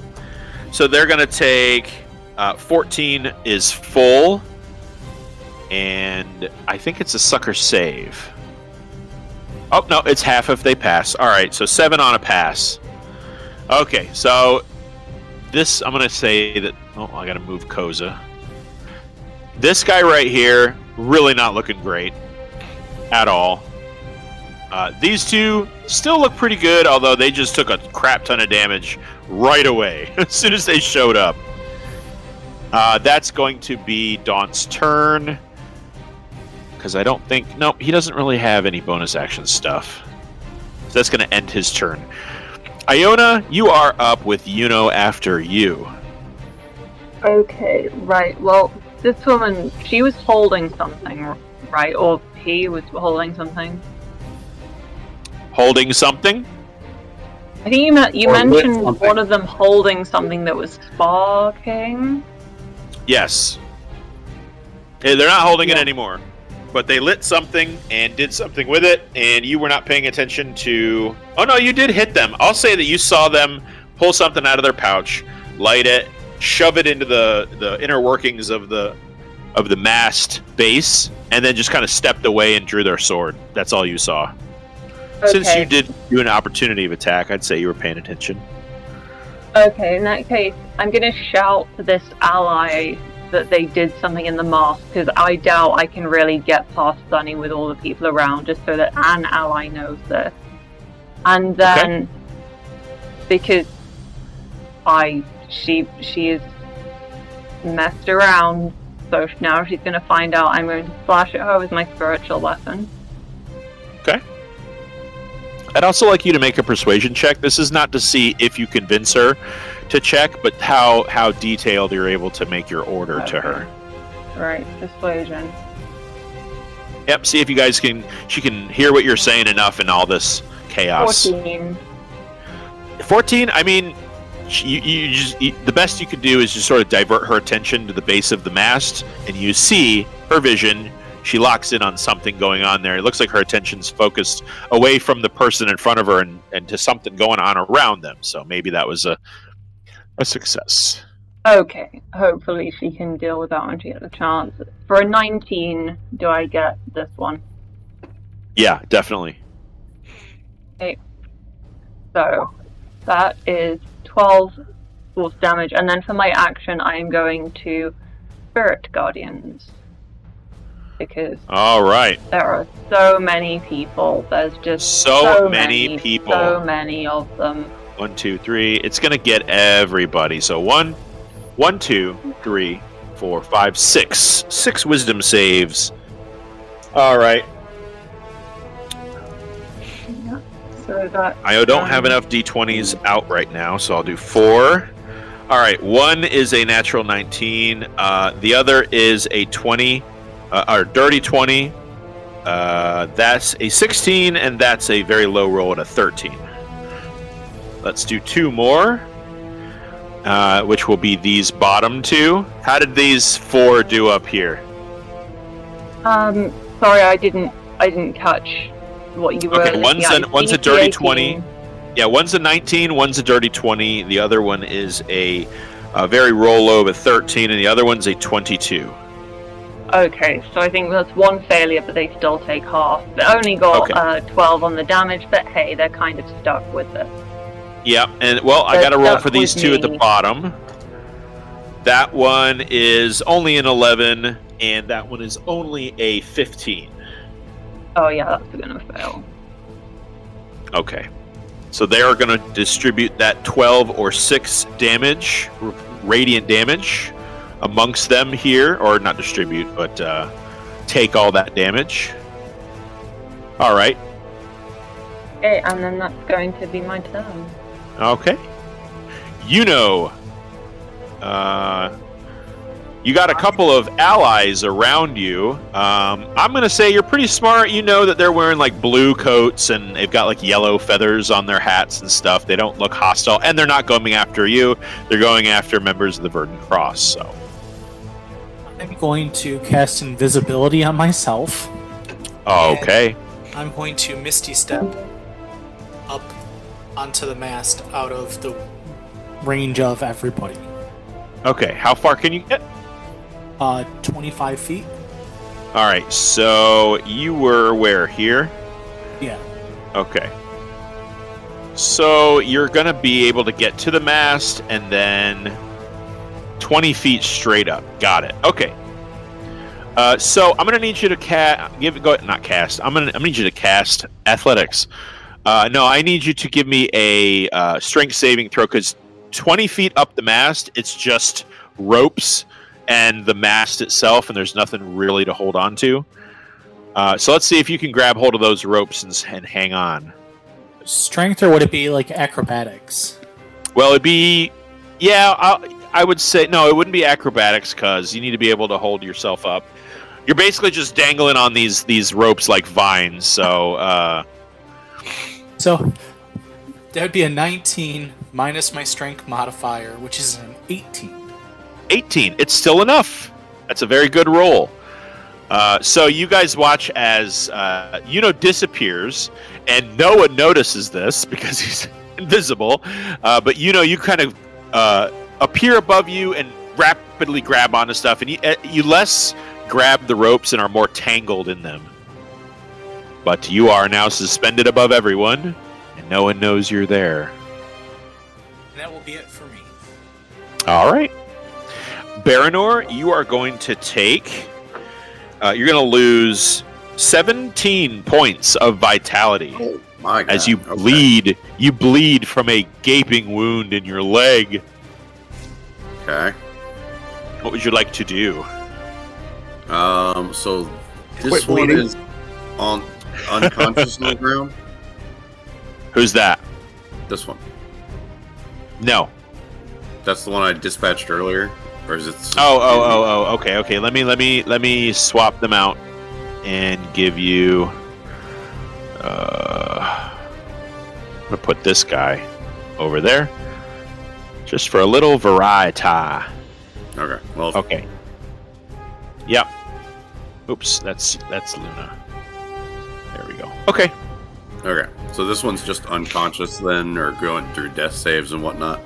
Do you really want to roll medicine to see if he's dead or unconscious? No. It wouldn't do. Okay, he's not moving. Okay. I'm just going to step over him then. All right. And then he stabs you right in the... Yeah. He was playing dead the whole time. You have another stab wound in your leg. Yeah. And then I'm going to switch... I'm going to switch my hunter's mark over to this guy and hit him with Luna first. All right.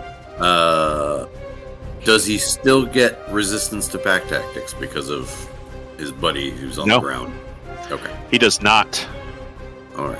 Luna's going to pack tactics him. for a 25, although 18 probably would have hit too. I'm not sure. 10 points of piercing damage, and he is knocked prone. Okay. Hold on. Okay. Okie dokie. There we go. They must be different. And then he's going to get. How else are we going to know? And then he's going to be hit by a soul knife for 24. Awesome.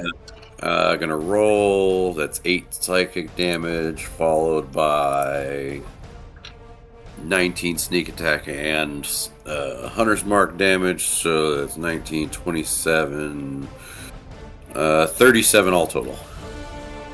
All right. And a partridge in a pear tree. So, Kravish, on your turn, Daunt is going to shout in your ear, just so you know, those guys wrapped up in my tentacles, they can't hit you if you try to get away. All right. I'm just going to kill you. Say, ready to get out of here? Yeah, he's going to. That's all he can shout. I'm giving you that for and free. I'm just shouting, you can just give me a quick nod or whatever. It's like, you ready to get out of here? Yeah, he definitely looks ready. Okay, so I'm going to move right over this way to kind of occupy the same space with him, and I'm going to cast Dimension Door. Okay. And we are going to land right here. Okay, so that's going to be 1, 2, 3, 4, 5 people are in your new aura. Let me move Daunt over with you. Mm-hmm. He's going to, and just because it's funny, you're going to hit everybody anyway. I'm going to make you as big as you really are. Oh, not that big. Just leave Maven on the sinking ship. That's fine. I'm trying to find the correct gift. Hey, all right. She could jump like 87 feet.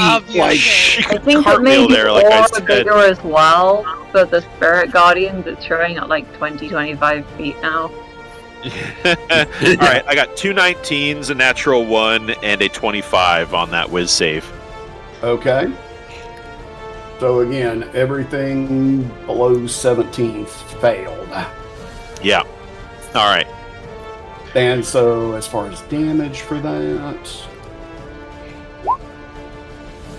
that's another 22 on a failed save and 11 on a successful. All right. This guy right here is officially dead. Let's take him away. Let's just do that. It's easier. Okay.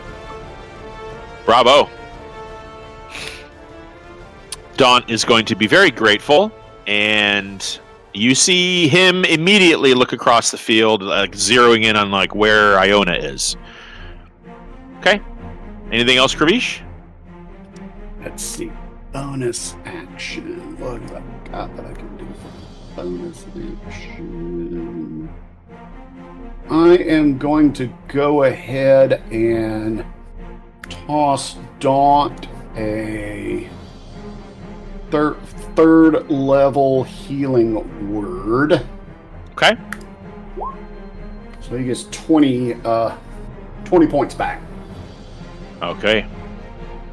We kind of skipped over it. Do I need to make a save for my bleeding thing? Ah, yes. Sorry. Give me a con save. Got it. DC 18. Ignore. Oh, both fail. So ignore both. Ah. Fudge nuggets. Yeah, sorry, bud. Yeah, you're bleeding out. Like, this is bad. This was a very, very sharp axe that got thrown right at your leg. Femoral artery. Yeah, it's not good. Luna is also distracted, looking at you like, "Oh, you're bleeding, bro." Yeah. Okay. So, Kravish, from where you're at, you can see activity on the down here. There's lots of activity, people running around, and you hear orders being shouted at. We're gonna say that this one right here, this is Lieutenant Anna Castillo. She's joined the fray. She is going to walk over and see This guy is unconscious and stabbed down at him with her 2 swords. Let's get her. Oh, Steph wrote me. Oh, gotcha. She pinned a message. Okay. The lieutenant's gonna do stuff. Alright. Actually, my computer is doing quite well, knock on wood. Given how it was doing. And now it dies. Nope, we're good. Don't say that. She's going to join the field. She's going to stab down at this guy. 2 attacks. 1 from her cutlass, 1 from her dagger. The first one is a natural 20. The second one is a 22, which is also going to hit the prone creature. And she's just going to stab him, and all of a sudden you see he's just like, argh. But he is quite plainly dead, Areno. You may move your hunter's mark if you wish, as his corpse was hunter's marked. But that would probably be on your turn, yes? Which one? The guy that she just killed that was right here. Right here? Yeah. Yeah. I have to do that as a bonus action, so. Okay, gotcha. Alright. Kravish, that's it for you, right? Yes, that is correct. Alright, so all of these guys are going to make snap decisions. This one, I believe, is unconscious or dead. But Maven, these 2 are going to pull out their grappling hook gear. This one is going to leave your melee. These guys are also going to pull out their grappling hooks. Slap him into the ocean. So let's do 1, 2, 3, 4, 5, and if you hit him, I'll fail his grappling hook check. Okay, so you go ahead and try and hit this guy if you wish. Uh-oh, did we lose Steph? No. Or did you lose me? I heard you. I hear you fine. Okay, Steph, are you there? Making an attack of opportunity. Oh, I'm making an attack of opportunity? Okay. Yeah. This guy right here is going to try to swing his grappling hook up into the ropes of their, the good guy ship. Okay. But he's right next to you, so he's going to swing away. So I'm going to let you try and hit him. If you hit him, I'll fail his ability to do that. Good. We love to hear it. We're all on track now. Okay. 25. Yeah, that hits him. He's not going anywhere. Schwack. Go ahead and roll your damage. The others 7. swing over without any issue. These 2 land right here. They're going to make it so that they can flank against Koza. This one is going to land right here in front of Iona, and actually going to swing forward right at you, Iona. I need you to make a dexterity saving throw. It's going to be at disadvantage because you are surrounded. And that pirate needs to make a wisdom save. Oh yeah, definitely. Mm-hmm. All 3 of them. Okay, Got to make. 17. Actually, everybody that That's just entered that space has to make 2 wisdom saves. Yeah. Yep. Because That's they're right. entering. There's a big Venn diagram of damage. And that Venn diagram is almost a circle. Yeah. Okay, so let's start with the double trouble above Koza. That's a 21, and that's a 16. That's a fail. Now for Kravish's. One's a 7, the other one's a... Oh, that's pretty good. That's an 18 for Iona against yours. Does that fail yours? My DC is 18, so.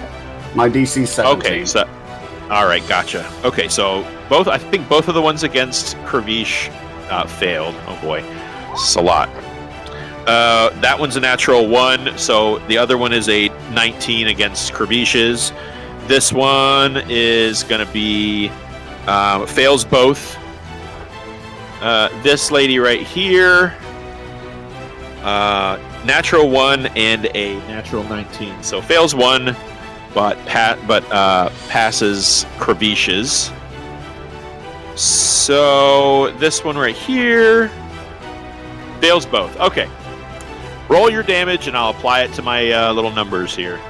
My full is 18 for this time. Okay. For mine, it's 16 for a failed save, 8 for a pass.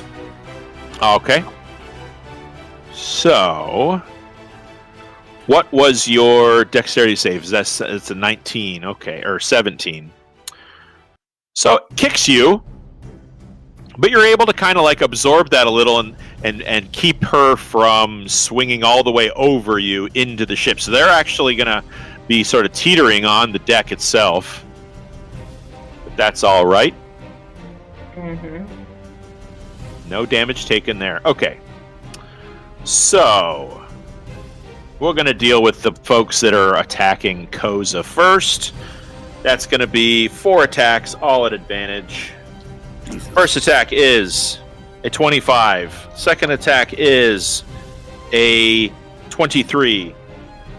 And this guy here is going to be attacking Koza, not Iona. Sorry, that's a 21. That I'm sure that. Let me bring up his AC just so that I know. AC of 18. Okay. I hope I haven't been hitting him, thinking it was lower. Oh no. I don't know why he isn't very cross.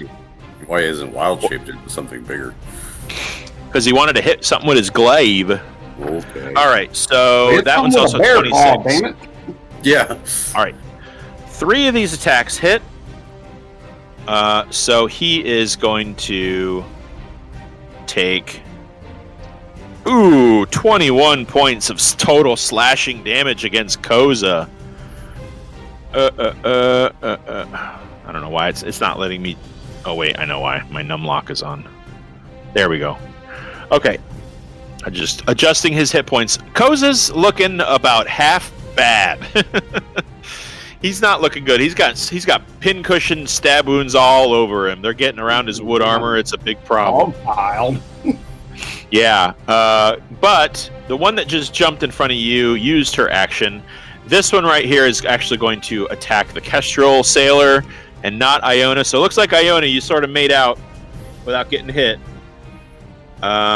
This one here is definitely going to be afraid of Sunny and try to run away. So have Sunny make an opportunity to attack. This Kestral sailor will do the same. Do you care what kind of attack it is? Just a bite or a claw. Doesn't matter which one.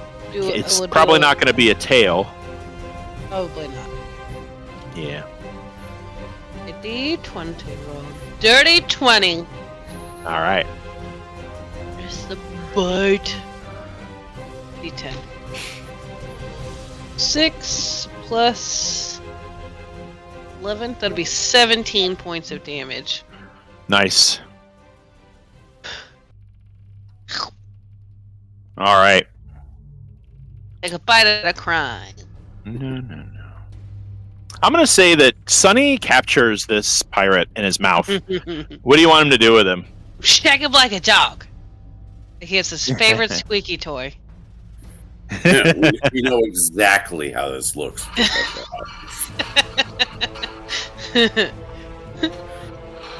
don't know why my computer just started playing music. I don't know if you guys can hear that. Is it the Imperial Death March? No, it's the pirate music that I've been playing.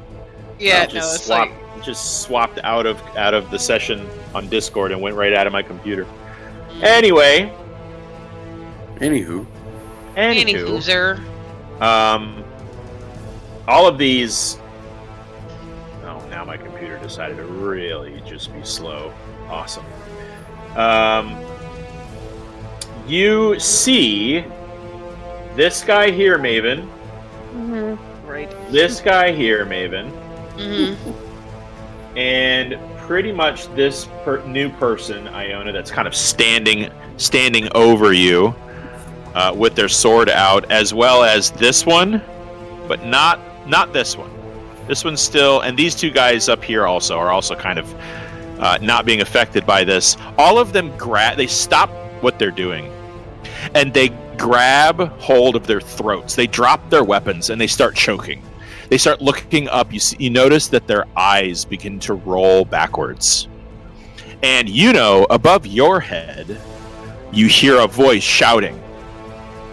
And you look up real quick in your invisible form, and you see the crow's nest. There's a bucket seat up there, way at the top of the mast, and that's where this voice is coming from. And you hear this sailor above you shout, "Mast! Mast on the water, fast approaching!" And, hold on here. Oh, yeah, my music just froze, so imagine chilling music as these people start grasping their throat. And everyone starts looking around except for Lieutenant Anna Castillo. She looks around her men and holds her swords out as these people, aside from, like I said, these three and the one that Sonny's got in his mouth, they kind of hold their weapons out and they're, as far as they're concerned, they're still in the middle of a fight. Everyone else sits stock still, grabbing their throat.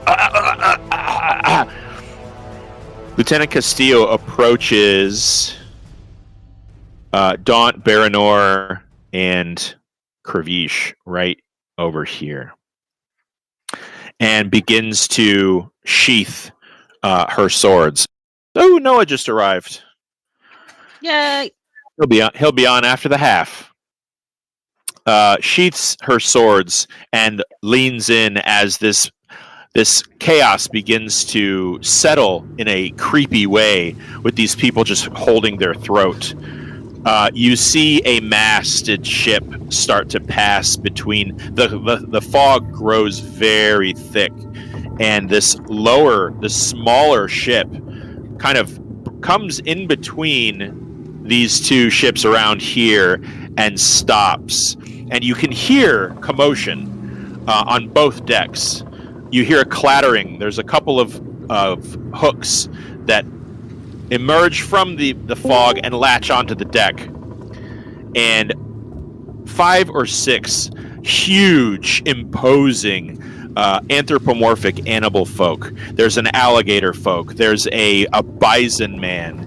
There's a huge bear person. And they're all dressed in similar garb to Lieutenant Ann Castillo, if not a little more shabbier. They're wearing blues, they're wearing golds. Some of them have stripes on their arm, and there's this great big shark folk person that muscles over the rails and stands before you. These sailors, or these pirates, now stand in a line, all grasping their throat, all choking. And Anna Castillo, she whispers into Kravish and Daunt and Baranor's ear, "Remember what I said about looks of judgment. The captain approaches." And rising from between the ships in a floating way, levitating up over the rail, you see a figure, tall, lanky, but full of presence and power. Wreathed in shadow for now, it's difficult to see features of the face against the moonlight above. A tricorn hat, a long captain's overcoat, and long spindly fingers. I need everybody in the party to either make a wisdom save or fail it intentionally, as you feel your mind being probed. And this is not like Daunt feeling your emotions. This is you feel an attempt at forced communication, not control. This person wants to be heard. If it's communication, I'll fail it intentionally. Same. Okay. Yeah, if it's communication, yeah. Okay. Does anybody wish to resist? I would like to offer that option. Okay. Go ahead and make a wisdom saving throw. It's gonna be 18. All right. This is a dirty 20 DC. That is not enough. All right. So everybody in the party hears a presence in your mind. Bring that one to me. And as this creature levitates over the rail and down onto the deck, I'm going to just move everybody a little bit, make a little bit of room, as now there are large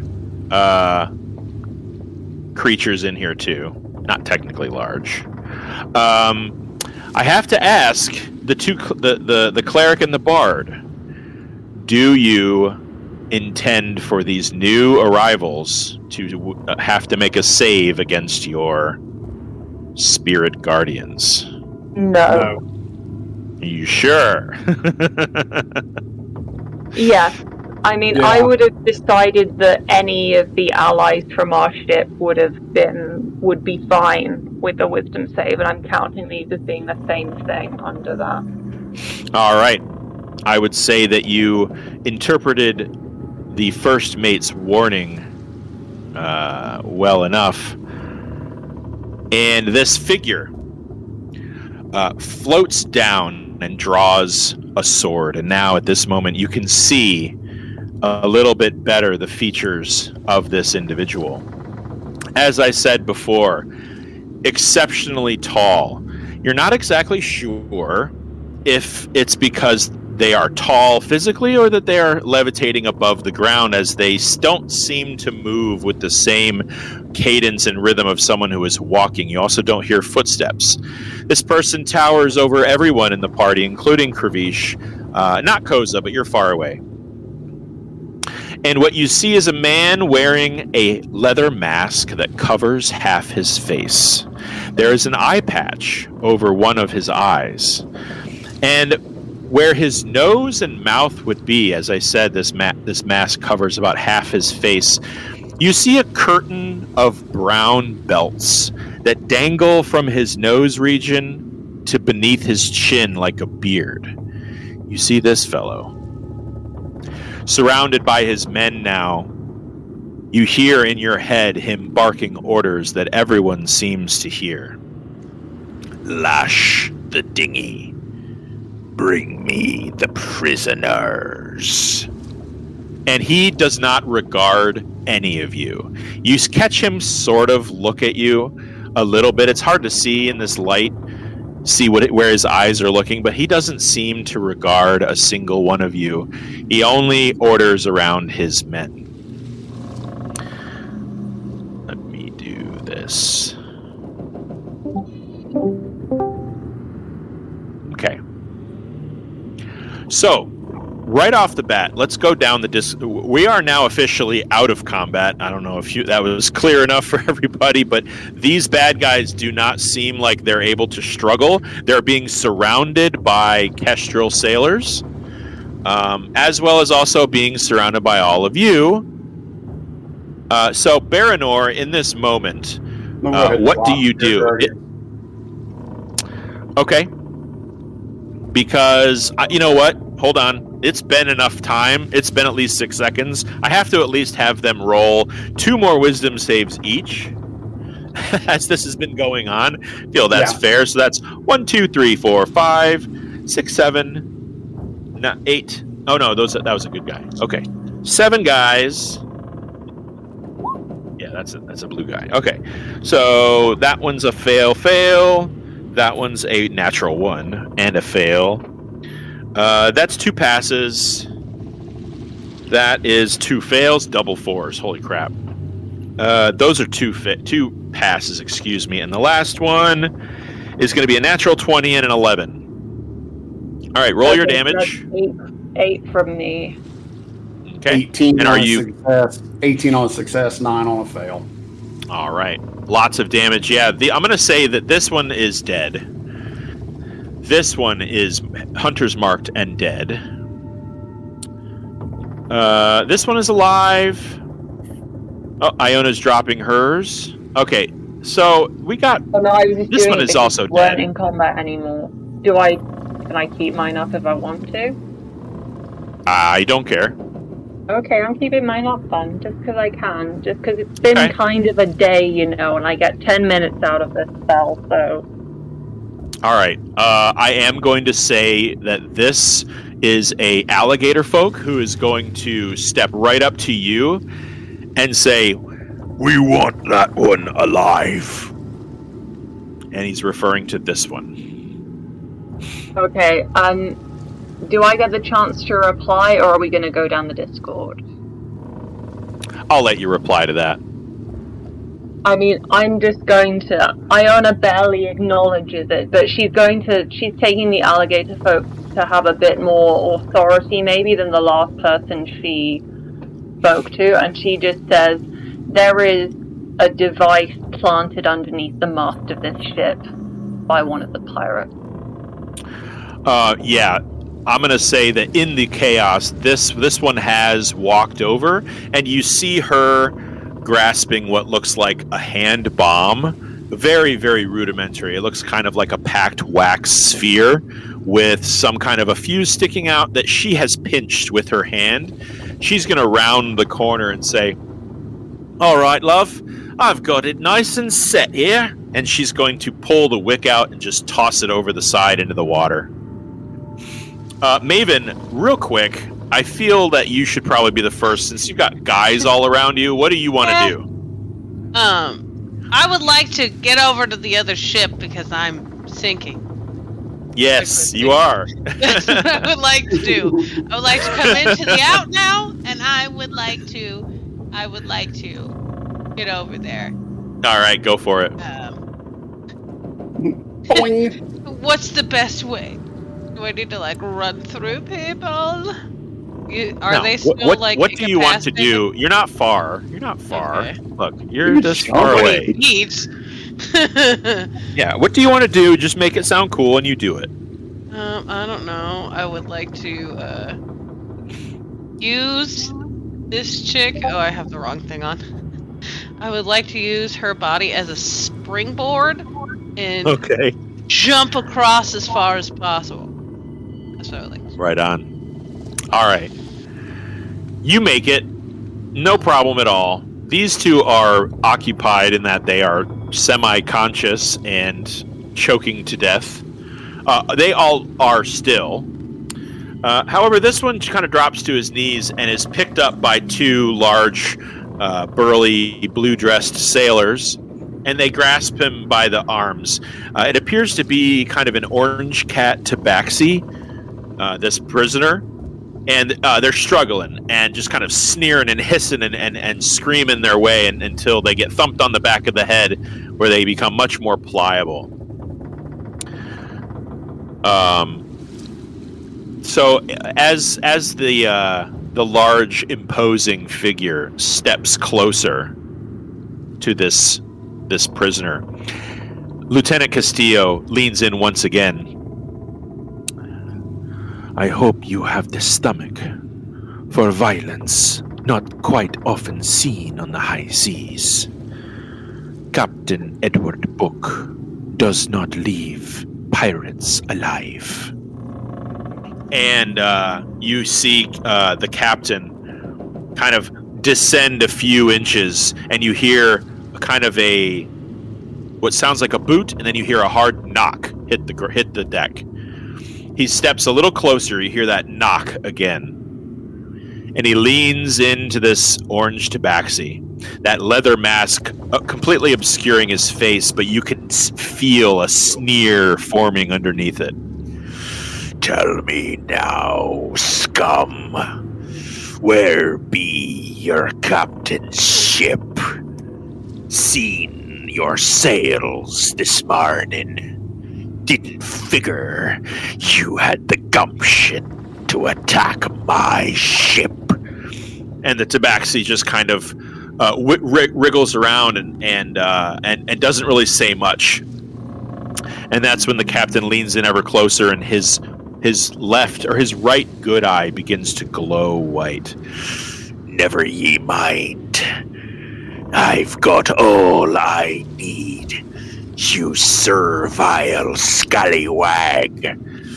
Hold him tight. Spin him around." And he is lifted up and is turned to face away from the captain. Captain Book then grasps the side of this creature's head. You notice that he has not 4 long spindly fingers, or not 5 long spindly fingers, but 4, each ending in a long pointy claw at the end of a strange purplish finger.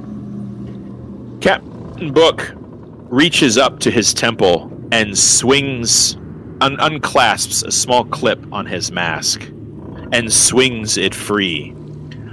4 prehensile purple tentacles unfurl from underneath the mask. A silver eye glows behind a noseless face. His other eye, a vacant hole socket, captured in darkness. The tentacles grasp onto the back of the tabaxi's head, and you see the creature scream for its life. Ah! It isn't until the creature stops moving that you feel the shudder in the back of your head. As it appears, a blood trail starts to stream from behind the creature's face. His eyes roll back. You hear a slurping.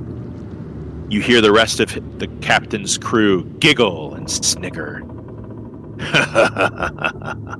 That's it, Captain.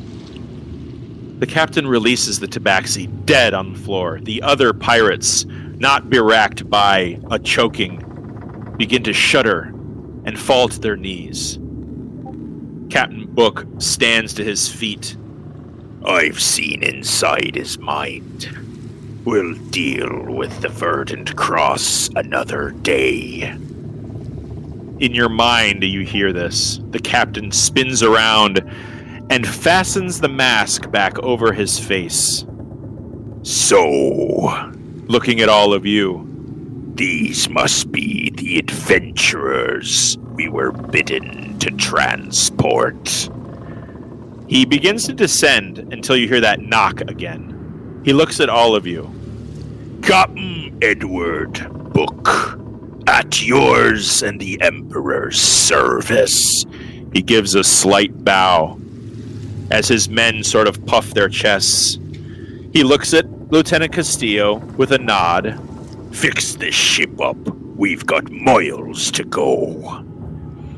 Turns away from all of you and begins to descend a set of stairs at the back of the ship. A pair of double doors open, and he walks through those double doors with a few of his men, and the doors shut behind him with a clap. And that is where we're going to take a break. First order of business, Sure. Keep Aranor from dying. Yeah, let's Bleeding. Yep. No problem. start the bleeding. We'll pick right up. We'll I was pick right gonna up. say, like, cure wounds. Does cure wounds fix it? No, it doesn't. It's going to take a check, but we'll get to that. We'll pick up right where we left off after the break. But we'll call that 4:10. We'll meet back here at 4:25 Eastern Standard Time. And anything you guys want to do? You want to run bodies? You want to search stuff? You want to cure each other? All is fine. We'll get right to it. All right. Cool.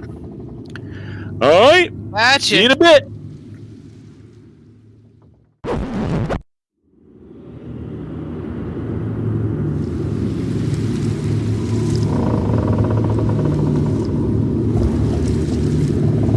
What up, folks? Yo. Getting back to it. You all stand on the deck of the Kestral, and yes, Baranor is currently bleeding out for his life. Who wants to jump into action to do something about that? As you all notice, Baranor just sort of drops to his knee. There is warm blood cascading from down your leg. Do we have a tourniquet? Does cure wounds not do anything at all? It doesn't. It will absolutely heal you. It will not suture the wound. That's something. And I'm going to say this. You're a ranger. Those of you who are clerics, listen. It's just a matter of staving off the bleeding, which is it's going to be a very high DC medicine check from anybody who wants to lay that in. If you have a medical I need one of kit, the clerics to do it. Then I mean, my wisdom's decent, but yeah, if you have a medical kit, that rolls at advantage. Say again. I said if you have a medical kit, that roll is going to be at advantage. Does the herbalism/poisoning kit count? You want to flip a coin? Yeah. No. On whether it'll You wanna? count? Let's do it. Let's light this candle. Do I have some? Okay, does Iona, for flipping a coin, have something in her kit which would help her get an advantage on a medicine? I'd say you guys can all ransack your pack if you guys want to look in your inventory, see if anybody's got something that would aid in a medicine check. Can you say like cauterize? Because I actually do have poison that does fire damage. Can I like drip that on the wound, or will that just burn him? That will kill him immediately. You're Not talking about it doesn't do that much fun. burning poison directly into his femoral artery. Proficient in medicine. Would lesser restoration do anything? Thank God that one of us is proficient in medicine. Hang on, let me check. I believe I'm proficient in medicine. Would lesser restoration do Yes, I am. You want me to make a roll? I really think lesser restoration. I wanna check what it does. Hold on. I want to answer everybody. Baranor, lesser restoration would cure the bleeding condition, but it would require a medicine check in tandem. It's just it would lower the DC on the medicine check because you're in the bleeding condition. I'm blowing a second level spell on a maybe. Hey, what am I looking at spell slot wise?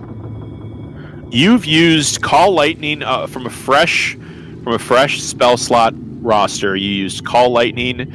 I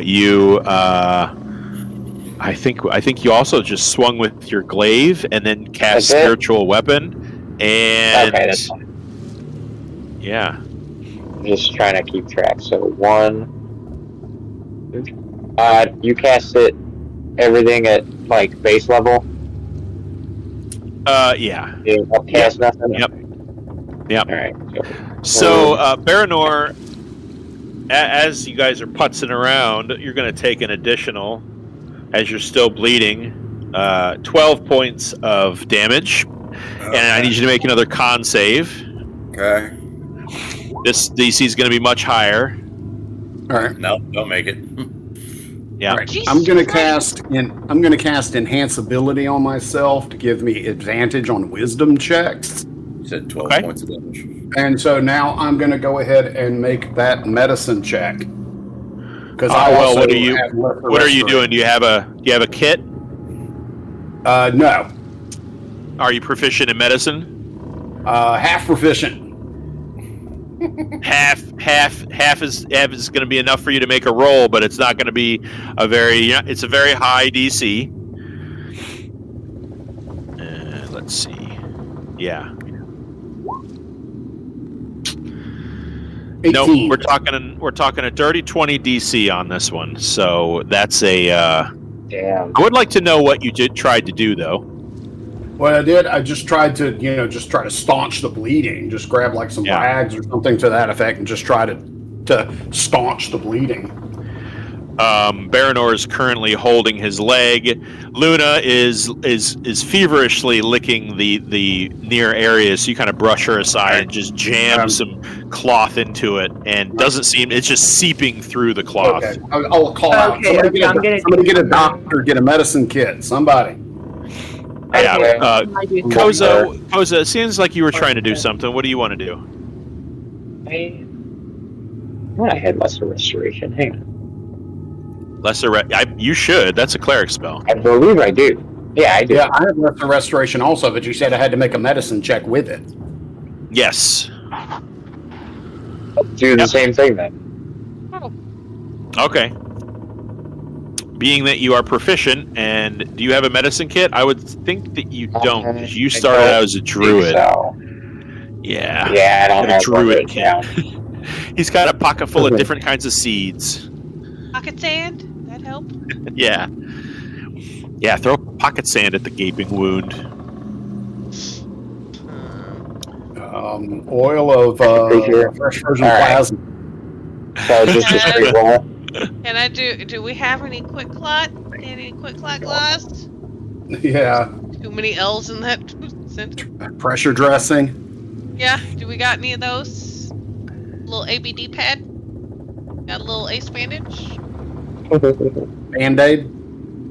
Just one. One small Curad Band-Aid. There we go. All right. What are we doing there, Koza? Do you just want me to make a straight roll? Well, you're making a medicine check to stop the bleeding, right? Are you proficient in medicine? Yes, I am.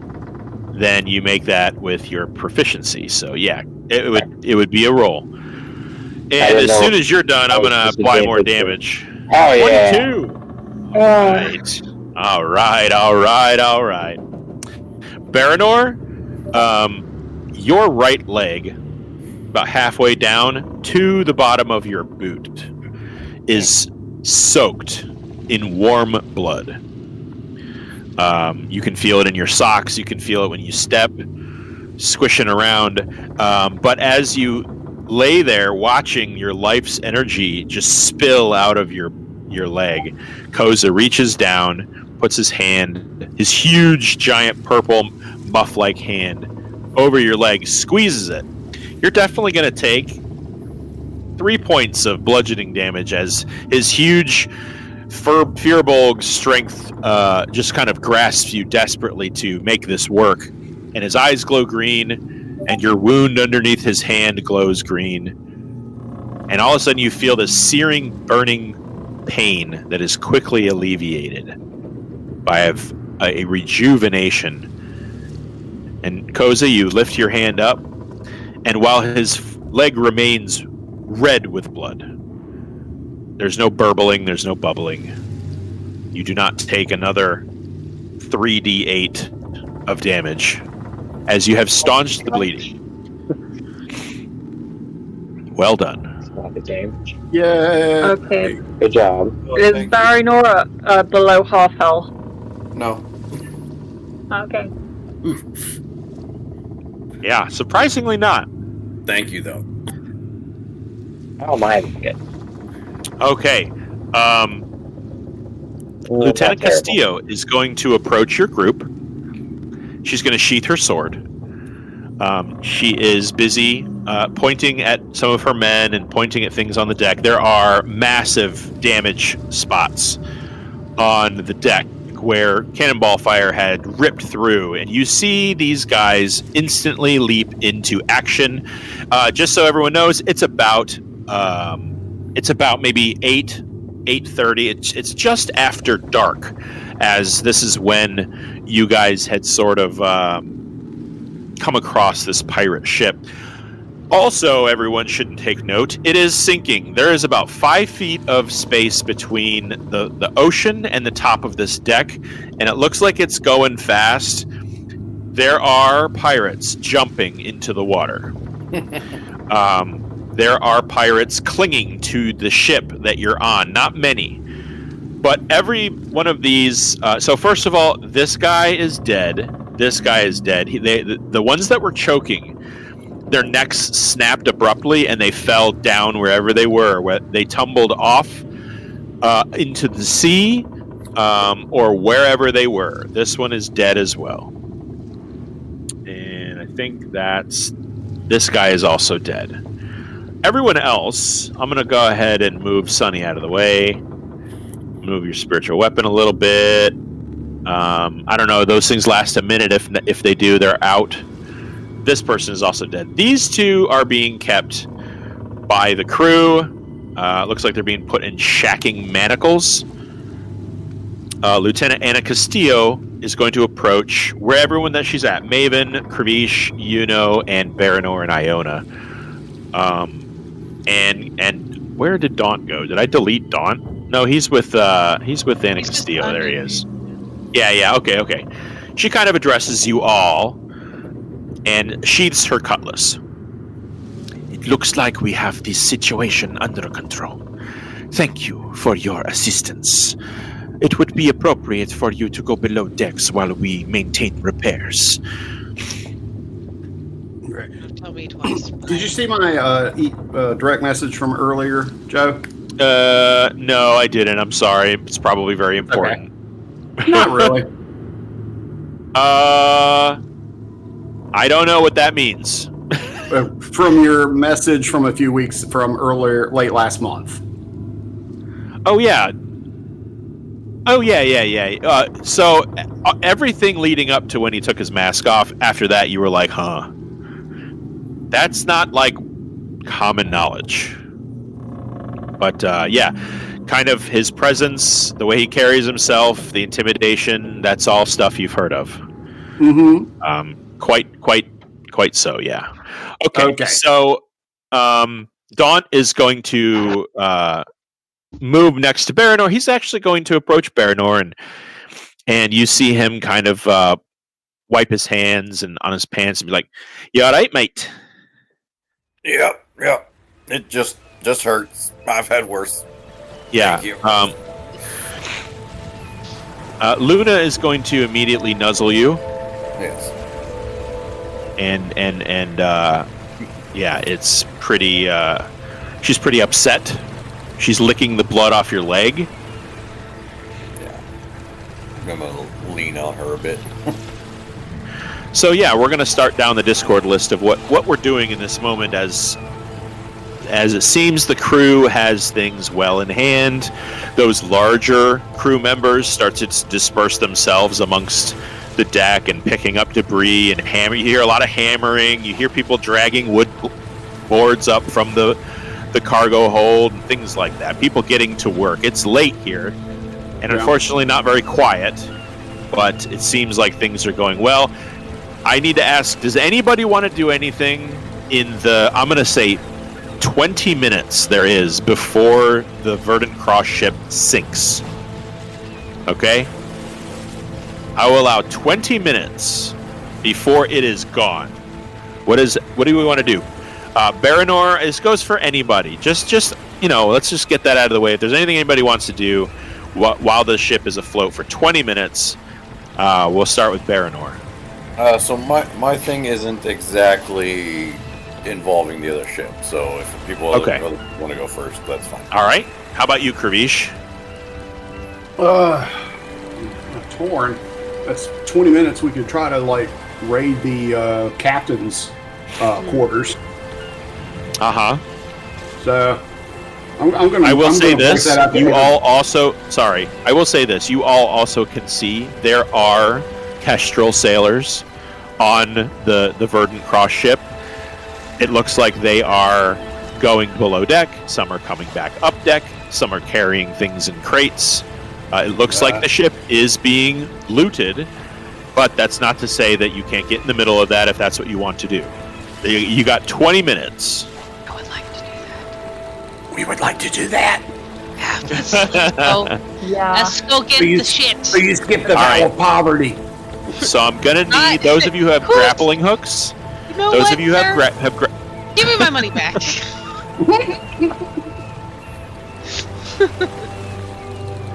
Yeah, if you got grappling hooks, make a strength save, or make an athletics check if you have a grappling hook. Anyone who wants to go, let's just say this: who doesn't want to go and wants to stay on the ship? Baranor staying on the ship. All right. You know what? Daunt's going to stay with you. He's going to just kind of watch you, make sure you're all right. He's going to hand you a flask from his hip. It's got some liquor in it. Okay. So the other ship folk, I just need, like I said, we got to get you over there. So if you've got a grappling hook and you bought it last session, make a strength save or an athletics check. If you want to jump the gap, you got to make a jump check. So let's get that out of the way real quick. My wings and fly over. All right, if you can fly, sure. So Kravish is going. Ellie, how about Iona? I don't think I actually have a grappling hook. Actually, I'm still. I mean, I will go over there if I can, potentially retrieve one. No, actually, my strength is only a +1, so not. When I start to take to the wing, I can pick you up and take you. I mean, yeah, actually, because I can get back. I can get back fine. It's just getting over there the first time. I can actually carry you and Maven both. Damn, baller. Both are like delicate elven. Delicate feminine flowers. That's right. He could totally kick the shit out of me at any given moment. Oh yeah, absolutely. But that's not the point right now. Yeah, Iona's gonna. You're gonna carry on. That's fine. Iona's going to see what she can see, and then once we've got everything over, she is going to click her heels together and materialize back on deck of the Kestral. Cool. Yeah, we'll get to that. No problem. Okay, so, Maven, excuse me, Koza, you just helped fix Baranor's leg. Let's just get you over there just for continuity's sake. So, you've got a few minutes here before the ship sinks. Did you want to make your way over there, or are you staying on board the Kestral? Stay on the ship. Okay. All right. With all that. Yeah. So, Maven, what are you guys doing? Going over to the ship. It's going to cast a spell called Shark. And all it does is make a shark in the water. Okay. So right now the ships are not moving. The sails have been drawn. Just saying, the main mast of the cross ship is on fire. And so you're all not moving and kind of lashed the ships together at this point until it sinks, and then they'll cut the ropes. But so yeah, there are pirates jumping into the water. You've summoned a shark? Is that a real spell, or are you just kidding? No, I have a spell called Conjure Animal. I'm talking to Yuno. He's the one who said he's casting shark. No, it is not a real spell. Oh. Just yelling shark. Angry flying animal. Or from the mast. Okay. Sorry. Okay, Koza, you can go. I'm sorry. For half. I can summon 4 sharks. Do it! So I'll put 4 sharks in the water and they'll surround the ship as it sinks. So you hear Yuno point into the water and go, "Shark!" And then all of a sudden 4 sharks just materialize, and Koza's doing like that little sneaky side finger waving from his hip. And 4 of these huge great white sharks leap into the air and into the water and instantly start feasting on these pirates. Their screams as they're ripped apart is a little more disturbing than you were kind of preparing yourself for, but there's going to be 20 minutes of people being eaten alive in the water. That's all I'm saying. Frenzy. Yeah. And it attracts other sharks in the water, I'm sure.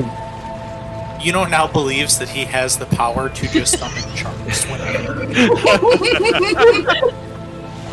And you know what? Above board, Koza will, fuel that for the rest of Yuno's life.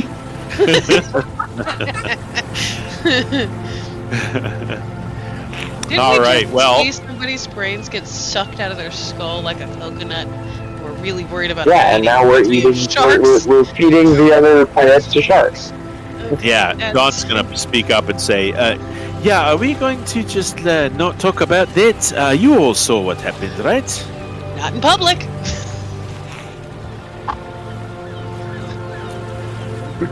All right. It's better than drowning. Iona's just visually I always think of these people as the good guys, and then they do something like that, and it's like... It's better than drowning. It is better than drowning. No, it's really Speaking not. of drowning... Is it, though? It's probably not. Yeah. I can't imagine drowning is fun at all. When you're at least my head's not being smushed by a rock. I mean... My greatest fear. If you're only... If you are drowning, right? And if we're only going by the hypoxia of it all, then you get a just sense lose of consciousness. Euphoria. Yeah, right before you die, you feel really good. But doesn't it hurt to fill your lungs with water? Doesn't that cause pain? And then you there's pressure in there. The mental anguish and everything. Well, I would I'm still just rather, saying, like, I would still rather not feel my skin melting off my body before my nerves die. So. do you imagine your alveoli like burst or something? Well, they're that probably probably filled with hurts. Fluid. I don't want to talk Yeah. about it. Great. He He is deathly afraid of drowning. We have such beautiful conversations when we play. We really do. Well, so Yeah. speaking of drowning, the ship is sinking soon. So Kravish, Iona, Maven, and I didn't get a straight answer out of. I don't know if Yuno said that you're staying on the ship or not. No, he thinks he's creating sharks. Right. He's making sharks in the water. Yeah. So you guys are sort of landing on the deck of the ship, and there are no more enemy pirates coming out of the hold. It seems like there's 3 or 4 blue-shirted sailors that are coming in and out of the hold. So you kind of push your way through. There's lots of grabbing. They got rolled carpets over their shoulder and wood and nails and swords and things like that. It looks like they're just sort of taking everything that's not nailed down. So I'll just need a perception check from all of you, or an investigation check if you want to look somewhere very, very intently. Okay, I'll guidance myself as well, just because we've got limited time, so I want to make sure I really see. So that's a 28. All right. And I need one from Maven. As you guys just kind of like, immediately as soon as you go below decks, it's kind of pandemonium. It's a pretty big ship, but there's like at least a dozen people from the Kestral pulling stuff off of shelves and stuffing sacks and pulling up rope and things like that. All right. Kravish, you don't find like a ship's or a captain's cabin. You're not exactly sure where it would be, as you're not an officer of a naval vessel. You've been on a couple ships, including an airship, and things are sometimes, they're not in the same place. The captain's cabin might be all the way at the back, but it also might be in the front. And in this, kind of morass, you're not able to sort of find the captain's cabin. But you do run across a chest that is currently not being accosted by the crew. As far as Iona, you also find a cache of weapons. I'm going to say, if you wish, you could put this on your shoulder or carry it out, but it is a very tall, skinny barrel, kind of like an umbrella stand. You just, you got all these swords shoved into it. There are 7 swords. They are all of exquisite make. Okay, yeah, I'm taking that. We can either sell as appropriate. It's a little heavy, as they are metal swords, and it's a big wood barrel, but you're able to kind of stuck it under your arm and figure out where you want to take it from there. And with Maven, your investigation, so you're looking at something specific. What is that? I wasn't sure. I just knew that they were probably going to roll perception, so I had to be different. Yeah. I had no plan. Okay. Are you looking? So, what are you specifically looking for? Are you looking for riches you can stuff in your pocket? Are you looking for weapons? Are you looking for armor? Are you looking for supplies? You got to pick something. Probably cash. Yeah. Okay. So with a 27, you do come across what looks like a kind of a treasury, so to speak. You kick open a door that you could tell that it was a fake wall. You kick open this like door with a slat on it, and there's a desk with a skeleton in a corner sitting at it, and there's also what looks like a rolling Rolodex of parchment, and there is enough gold to fill a small bread-sized chest. Ooh. I'll take the parchment and the bread-sized chest worth of gold. Okay. In the chest is 427 gold. Cool.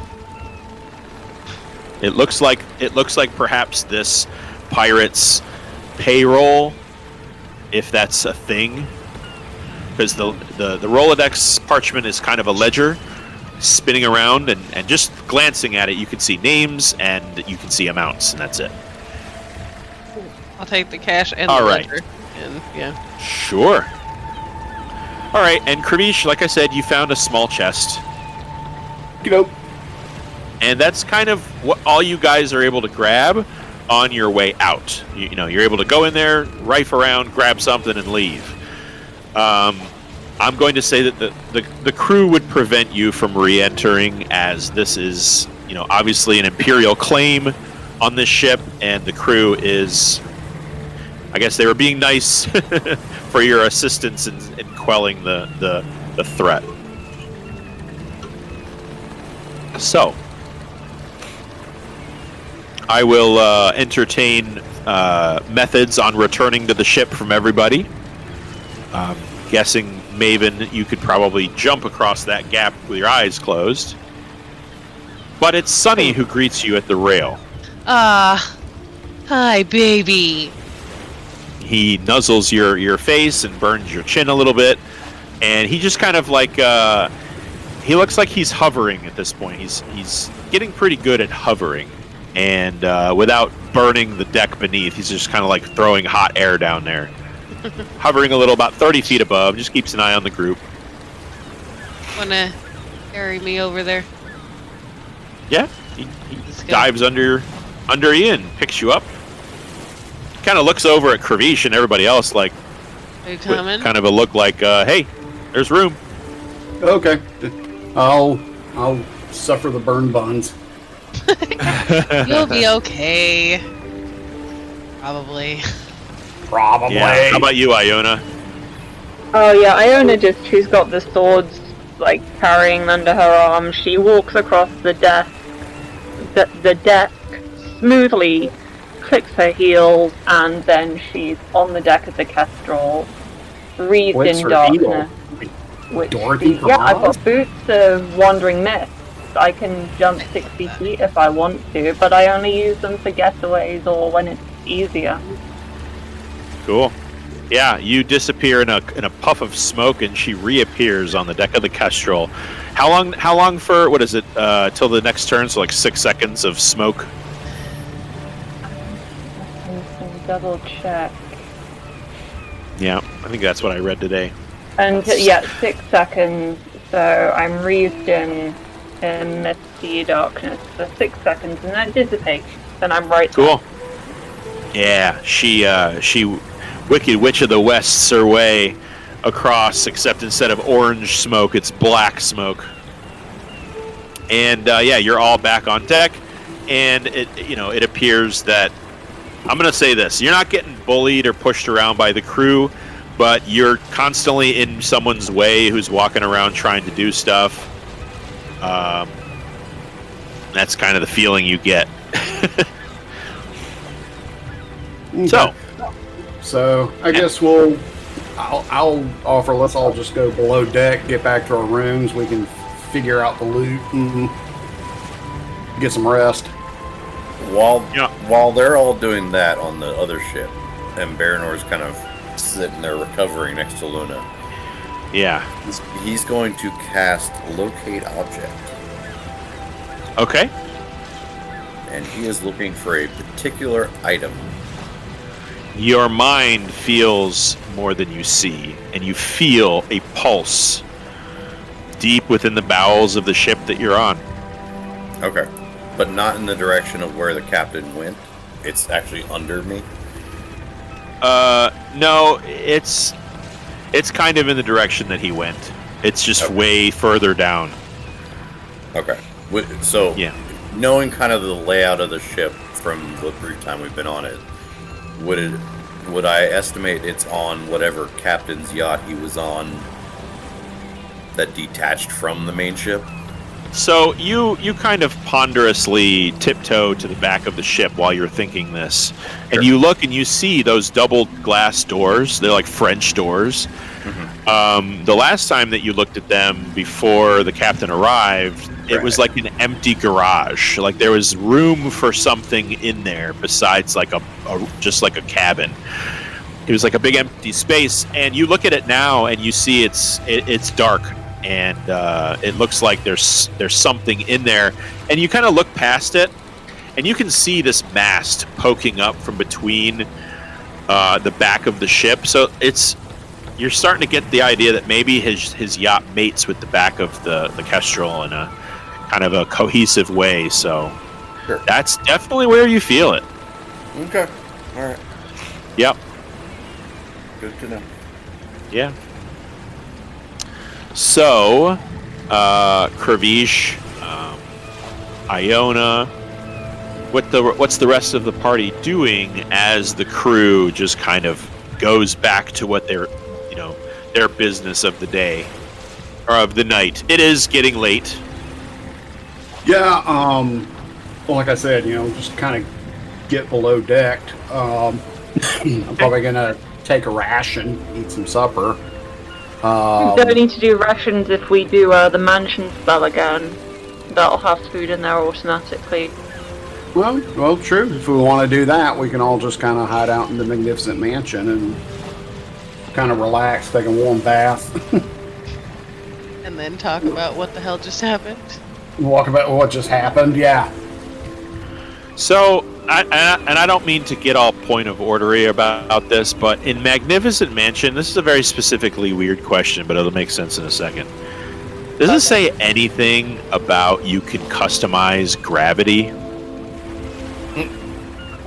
Okay, that is In any way?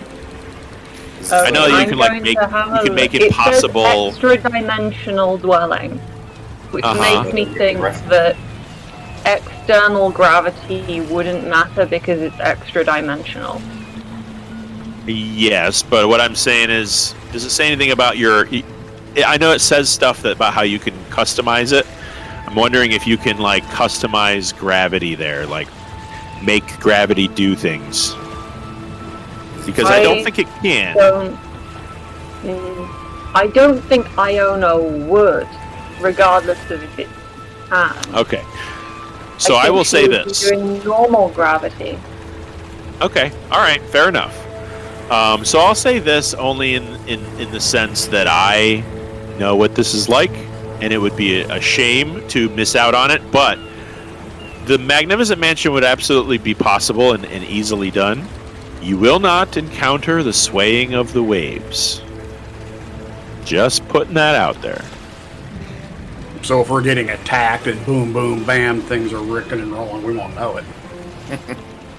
You also won't be able to sleep with the aid of a rocking ship. I mean, we slept last night in it, so... It would be ready to go, though. I mean, it's also going to be Koza and Kravish cramming themselves into the tiny cabin bed, so I don't know if they'd be able to sleep in that either, really.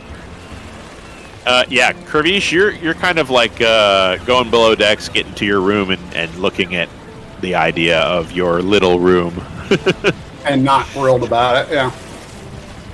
I mean, Iona knows that Kravish and Maven are a couple, but not only is the Magnificent Mansion room for Kravish long enough, with a bed long enough to fit him in, it's a double. Ooh. California King. Alaska King. Oh. Alaska King. That's Those the bigger one, huge. right? Yeah. Yeah, it's I don't know what sleeping either on. of those things mean. I'm a big boy. It's just like sleeping on a roof. Yeah. Very squishy roof. A skyscraper roof, yeah. Well, yeah, that's... I'm going to have Daunt just kind of... he's just going to kind of look over Baranor again, and he's like, well, gonna have to wash your pants, man. And he's kind of poking your trousers with the pommel of his rapier, and it's just soaked in blood. You all right, man? You good? Yeah, I'll be fine. He's going to hit you with also a cure wounds, just because you look terrible. Yeah, I'm gonna hit myself with another cure wounds as well. Yeah, that's 6 points of healing for you from Dawn. He's going to slap you on the back and heal you. And he's just like, can't kill you, man. Too tough. And he's going to give you a nod. And you can tell he's glad you're okay. and he's going to kind of wander over to where Koza and Iona is, and just kind of look between you two. How about you? Everyone all right? I'll be fine. Don't want to worry about me. Yeah, Iona just sort of nods because she's taken some damage, but she is generally doing. He's going to kind of lean over to Koza, and he's going to say, "You know what, man? It's kind of nice not seeing you on the losing end of the battle for once. It's pretty refreshing not to have to revive you, eh?" He hasn't died in a while. Seems to me that Koza is learning to survive. He's gonna kind of... He's not gonna slap Koza on the back in a camaraderie way, because Koza's back is way up there. But he is gonna kind of just like pat your wrist where you're holding your moonglaive, and he's gonna spin around, and Iona is gonna meet eyes with you. He's gonna like, "Looks like you got surrounded there too, eh?" Not a position I like to be in, but I could handle it, and the captain can also clearly handle his own business. He's going to take a half step forward and just kind of instantly, he's going to go to grasp your hands in a very gentle way, but quickly. And you feel a warmth. And he's going to burn a pretty high level healing spell that's 22 points of healing, as his eyes kind of waft with green smoke underneath closed lids. And just for a brief moment, he's got kind of like a spectral mascara that slowly recedes as his eyes grow gold once again. "Tell you what, girl, I was watching. You gave as good as you got." And he just kind of motions towards your dagger that you've sheathed. "That's quite a blight you got." I've had it for a very long time. "Well, you use it well." And he's going to kind of reach up with your hands, and he's going to kind of kiss the back of your hand and then put him down. And he's going to give you a little nod again, making sure you're okay. And he's going to spin around and continue down the deck, and it looks like he's going over to Kravish and Maven, and that's just kind of his making his rounds before heading down below. Eventually, everyone can make their way into the magnificent mansion, unless you want to design it differently. I'm assuming that it still has the same aesthetic as before. Do you want to briefly describe that, just so that everyone has a refresher? Okay, so the stone is a blend of a sort of greenish grey marble and also the sort of golden sandstone of the magnificent mansion that Bast had, and also the grey of Stone Helm Keep, blending in and out of each other, these three different types of stones. Yeah. There is a dining hall with a there's a sort of this off to one side through an archway. There's a place to sort of sit and relax with a sort of little mini library. There are bedrooms for everyone. There's pretty nice, quite big bathroom. There is also a training room, the back half of which has poison thorns along the floor for training on rough terrain. There are the faceless servants, half of which are not wearing the insignia of Talona, but are dressed like the Talons are in the grey and green of the Order, and the other half of them are dressed more like elven warriors, and they are faceless, as are all the servants, but they have bloodhawk wings covering their face. And there are dotted around the mansion the occasional portrait, usually of Iona and Muffin, when they were younger. When they were young. Cool. Okay. All right. Is anybody not participating in the magnificent mansion? That is to say, is anybody sleeping in the cabins provided to you? Baranor is actually sleeping in the cabin. Okay. Get your ass in the mansion. We gotta talk about the slurping brain guy. Fine. I will go in the mansion to talk about the slurping thing, but I am sleeping in a cabin. Okay. No offense to is the anybody mansion. else not? Is trying- anybody else not sleeping in the mansion? She's fine with it. I'm like, it's no offense to the mansion. I'm just trying to get used to the water and the waves and stuff. Yeah. You've only got about I don't remember who passed last time, who did well, but you're only going to have one more of those rolls anyway. Almost nobody is seasick in perpetuity. So yeah, it's fine. I'm making the tea every day anyway. Every morning it's getting made. Okay. Yeah, that's cool. Baranor just kind of wants the experience. I mean, you did pick out a corner of the ship with a hammock, and Luna. It's got room for Luna to kind of bed down on some rags, and her, Fenrir, her pup. No problem at all. We'll get to that. Let's talk about the rest of the party's plans. Koza, are you going to stay on the ship, or are you going to be in the mansion with everybody else? I'm going to be in the mansion. Okay. And I'm guessing Kurvish and Maven and you are all going to be in the mansion as well. Uh-huh. Yeah. All right. Question for Baranor in that case. Does your psychic connection pass through the planes? What do you mean? Oh, for communication. I mean, is your psychic connection, is it something that traverses across different planes of existence? Because the mansion is not on the material plane, as everyone already. No, if we're talking, I'm going to be in the mansion with them. No, I know. I'm saying, I'm talking about if you hold a psychic connection and then go to bed, does that remain? No, it only lasts, it's only a mile, and it doesn't say anything about planes. Okay. So he's going to have to physically run in the door and go, "Hey, assholes, wake up." Yeah. Okay. That's fair. The mansion is warm. Not that the ship isn't, but you're out to sea. And it's, you got that ocean windsweptness that chills the air, and you can hear the wind whipping and howling between passageways. But the seas are relatively calm.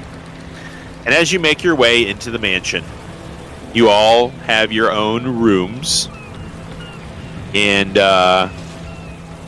you have a common area and a dining hall and all that stuff. Doesn't appear that people are coming to your room and bothering you. So you don't see anybody messing around with you while you're setting up the mansion.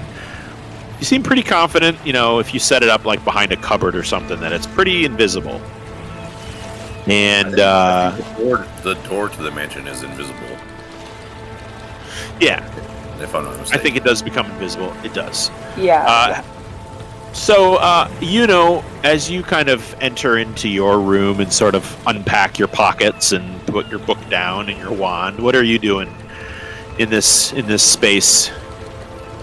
Yuno's gonna sleep. Fuck this. All right. Yeah.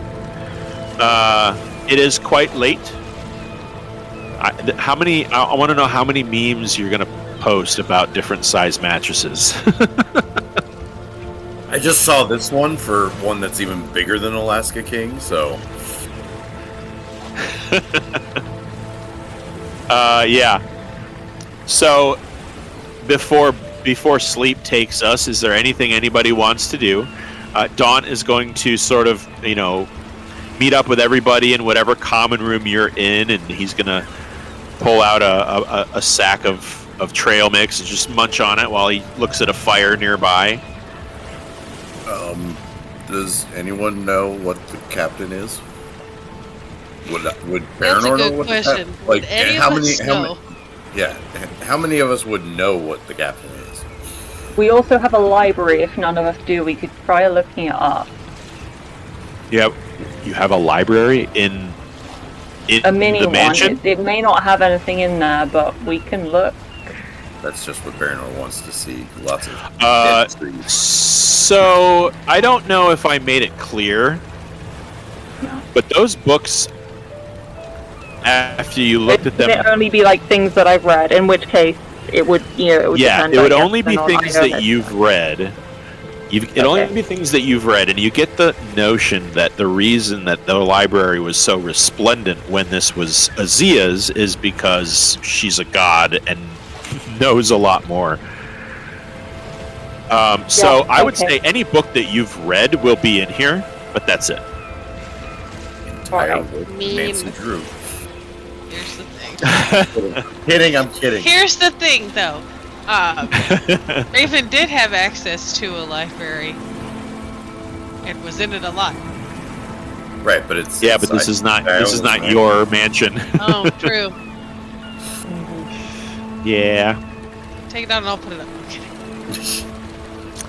All right. So to answer your question, Baranor,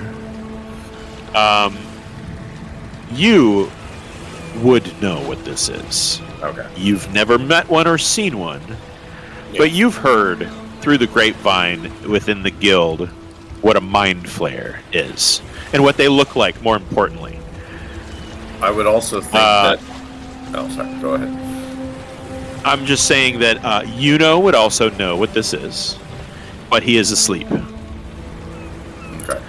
Kravish would know what this is. Maven would know what this is. Iona, you barely know about creatures with squid-like faces. You've never heard their name. You don't know a thing about them. It's just not something. It's not a subject that ever came up, and there weren't in any books in your library. But a mind flare is kind of a rare thing for most people. It is a creature of ancient cosmic circumstance, and those of you who know what it is only know. None of you know it's the species' true name. You've only heard the street slang mind flare, and you know that they have tentacles on their face, they have purple skin, silver eyes, claws on their hands, they eat your brains, and they're very, very bad creatures. Very bad creatures. That's your knowledge of them. I would imagine that in addition to their passing knowledge of them from the Syndicate and whatnot, just being in the presence of one and having the soul knife abilities of the rogue soul knife psionics, he just felt extremely uncomfortable being that close to something that of also psionic power. Yeah, when he came aboard the ship and forced his communication upon you, it felt familiar to you, but almost like it was a different dialect. Sure. It felt like similar energy, just applied with much more authority. And skill. And it felt like a slimy intrusion into your mind. But you know that it was all that was, and while he may have been gleaning emotions, he was simultaneously communicating with everybody on the ship. I would say that not one of you felt singled out or targeted by a psychic attack. But yeah, it was a little unpleasant. Yeah. My psychic whispers, by the way, guys, is like a gentle caress. Right there with a sledgehammer. Yeah. Covered in oil. Yeah. This is a lobotomy. Wielded by John Henry. Yeah. Big John. Big John. All right. How do we feel about this, guys? Like, obviously the boat is getting us to where we need to go, but does this change anything? Iona is going to speak up, and the attitude she has is that she is actually weirdly mostly okay with it, as okay as she is with any kind of huge show of force from the Empire, with the caveat that she feels that the crew enjoyed the display of the captain eating the brain just a bit too much. Yeah. But aside from that, she's like weirdly okay with it. Like she doesn't think there's no chance that the Mind Flayer is, that the captain is doing something wrong or bad, or would do something wrong or bad later, but up until this point, he has ended a fight very efficiently. He has extracted information. He's killed someone in a pretty gruesome way, but we've all killed people in pretty gruesome ways. And while he wasn't really enjoying it, the main thing is that the crew really were. So that's what she doesn't like about it. Sure. Yeah. This is coming from someone who doesn't know anything about them, though. Yeah. Yeah. I'm looking at it from a pragmatic approach. I think the benefit and the more pressing objective for us is getting to Baraxos and getting more information on this presence that's, destroying all the magic. So I think that I'm looking at it as a means to an end, kind of pragmatically. But, I definitely do not have the warm and fuzzies about it. No. David is incredibly uncomfortable. Dawn is sitting on the edge of a chair or bed or wherever you guys are, and he's just looking down at his wrists, and he's like, I've never encountered a Mind Flayer before, but they usually don't work with people like he's. They usually try to dominate them. This is very rare. I mean, He definitely has Mind Flayer tendencies. What's that? How do we know he hasn't dominated the crew? the crew seems pretty dominated to me. Yeah, the rapturous feeling they all displayed when he, ate that guy's brain. But again, what else can we do right now? Yeah, we're out. Steal his ship and go by ourselves. Nathan. I really don't like this guy, guys. I'm really uncomfortable. I don't like it. Man, the times in the hell really changed you. Iona's going I to sort could of be ponder meaner. Kravish's words and say, while that may be an indication of domination, the captain seemed much more cold and calm compared to the response of his crew. If they were dominated, I would have expected their reactions to be, if anything, more subdued than the bloodlust they exhibited. I guess it depends on what form of dominating we're talking about here. I think they just like him. Yeah. I think that he's got the backing of his crew. He's obviously ferocious. Trust me, I've only seen a few people that intimidating. He scared the bejesus out of me. Yeah. I'm sure that makes his crew feel powerful too. Yeah. So I would just say let's just try to keep out of their way as much as possible. Yeah. Kind of keep to ourselves. I mean, we're here for 2 more days? 3 days? Baranor's just shifting uncomfortably. Yeah. Fate's He's willing. he's like, I don't know about you, but we've got enough to look forward to. I don't see a reason we have to participate in any of this cruise day to day. I mean, maybe We're catch up. passengers. We're not. We Yeah. weren't brought on to be crew. We're hired. We're just passengers who. Yeah. Pass it. Catching a ride. Might pop up to the top deck to look at the sunrise or the ocean, but maybe go fishing? Don't know. I don't really fish off the edge of a boat, but yeah. I found all this money. Everyone just kind of looks directly at you. We're like, I oh. can't deal with this anymore. Having an existential crisis. Okay. She's like on the verge of tears. She doesn't know what to do. She's freaking out. Weren't you whining yesterday that you didn't have any money? Do I care if I have money? No. When was the last time I cared if I had yesterday. money? I cared yesterday because people were being mean to me, so I had to be mean back. It's the order of things. This is known. Monk Zen right here. Yeah. I was in the hell for like 3 years, guys. Okay. Do some work. But also, I don't have a use for money. No, I found a whole bunch of money. I don't know how we want to separate it, so... 427 gold. Just straight gold, too. No copper, no silver. I also have the ledger so we can see who he was paying or being paid by. That could be fun. A little tidbit of information. The dead guy on the ship that found there was a dead guy on the ship? It was a skeleton. He'd been in there for a while. At least 6 months. They were just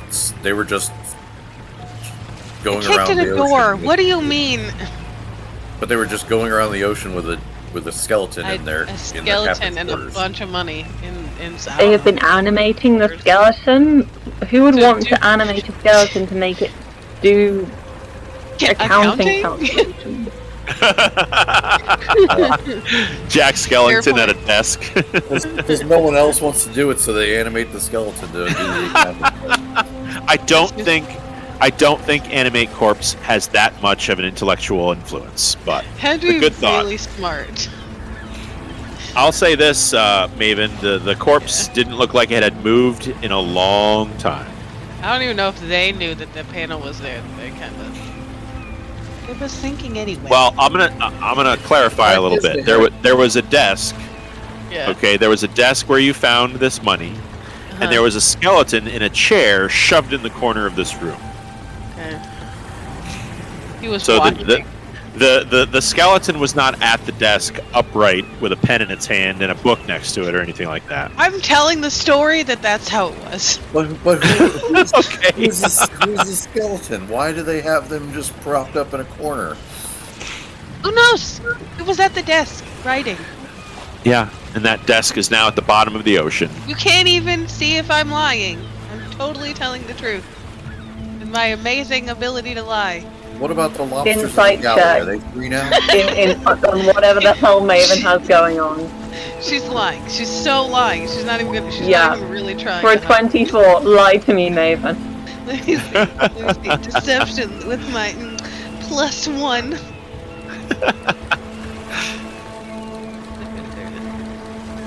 That's a solid 7.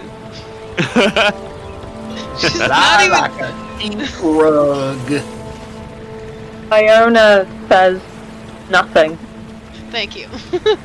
Knickers quietly to herself. Yeah, Dawn's not going to say anything. Was there anything else with the skeleton and the money? This ledger. It's my Rolodex ledger. I will say this too.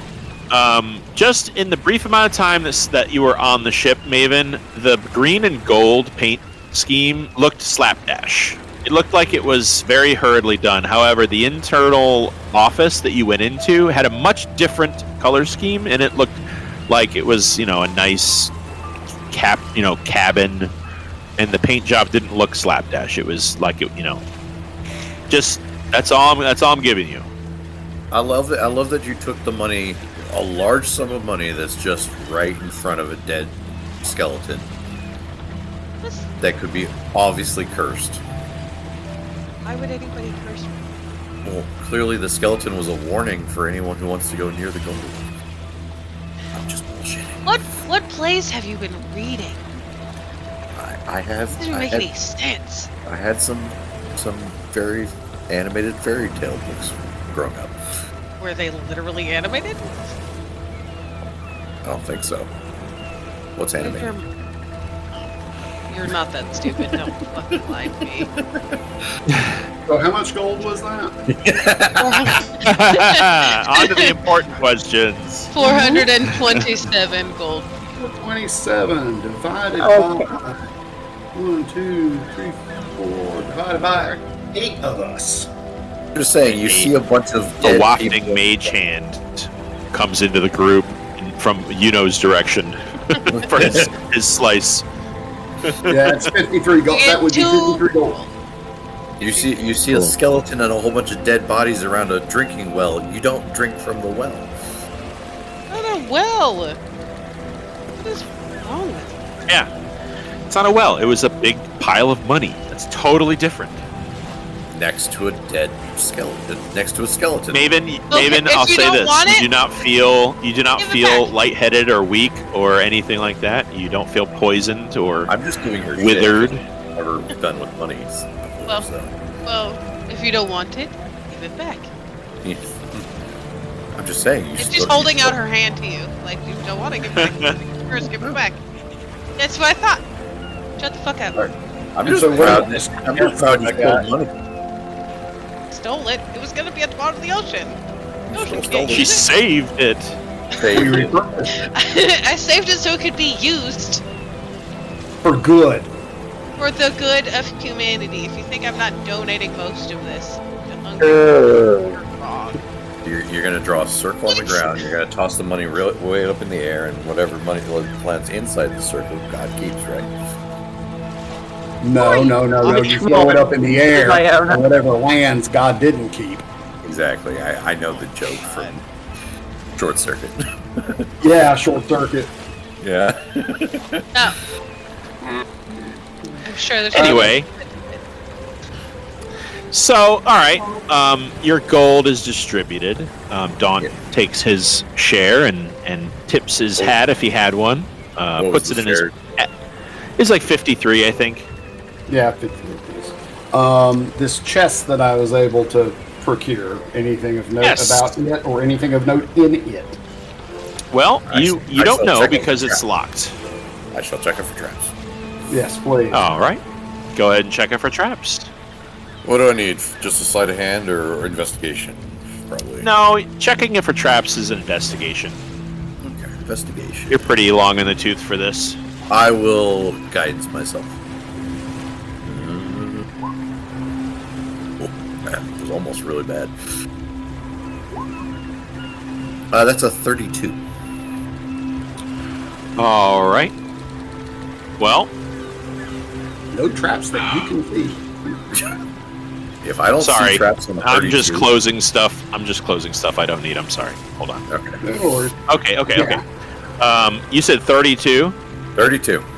All right. Somewhere in the distant east, and those of you who were around might remember this. Somewhere in the distant east, underground, is a red-haired dwarf whose memory of getting stabbed through the hand while trying to unlock a chest just kind of like pings in your memory as Baranor, you kind of latch underneath the main latch and you find a spring and you push it aside and a little metal spike, it's just a nail really, comes loose from the trap as you disarm it, whereas anybody that tried to unlock it would have been stabbed through the palm.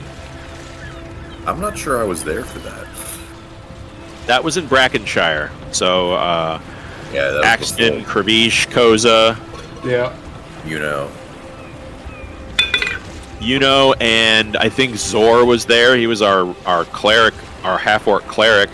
Atgeir, Daunt. obviously. Daunt was Don there. Yep. I came after that. So. All right. So, it is disarmed. It is still locked, I will unfortunately. unlock it. Yep, I don't need you to roll for that. It's a pretty simple lock. It seems to you that the trap was more of the deterrent to opening this against its I just will. want to see how high I get. Yeah, go for it. 28. Yeah, 28's good. It's not your best, but this is you're not putting a lot of effort into this. This is not a crazy Just lock. honing this one in. Yeah, you just kind of like. I have reliable talent, so it's a 31 actually. It's a 31 only because of reliable talent. Yeah. So, like I said, you expertly spring this very simple sort of key lock and pop this open. And Inside this chest, which I said this chest is about the size of like a loaf of bread. It's not a humongous chest. Something he was able to carry over on under his arm. You see a number of items. There is what looks like a book of pristine make. This book has platinum inlay on a dark leather binding. There is a small cylinder about this, about as big around as a platinum coin, and it's made of platinum itself. And you kind of spin it around, Kravish, because it has knobs on either end of it. You spin it around, and you can tell that this is a canister of coins. And you kind of open it up, and there are 50 platinum coins in there.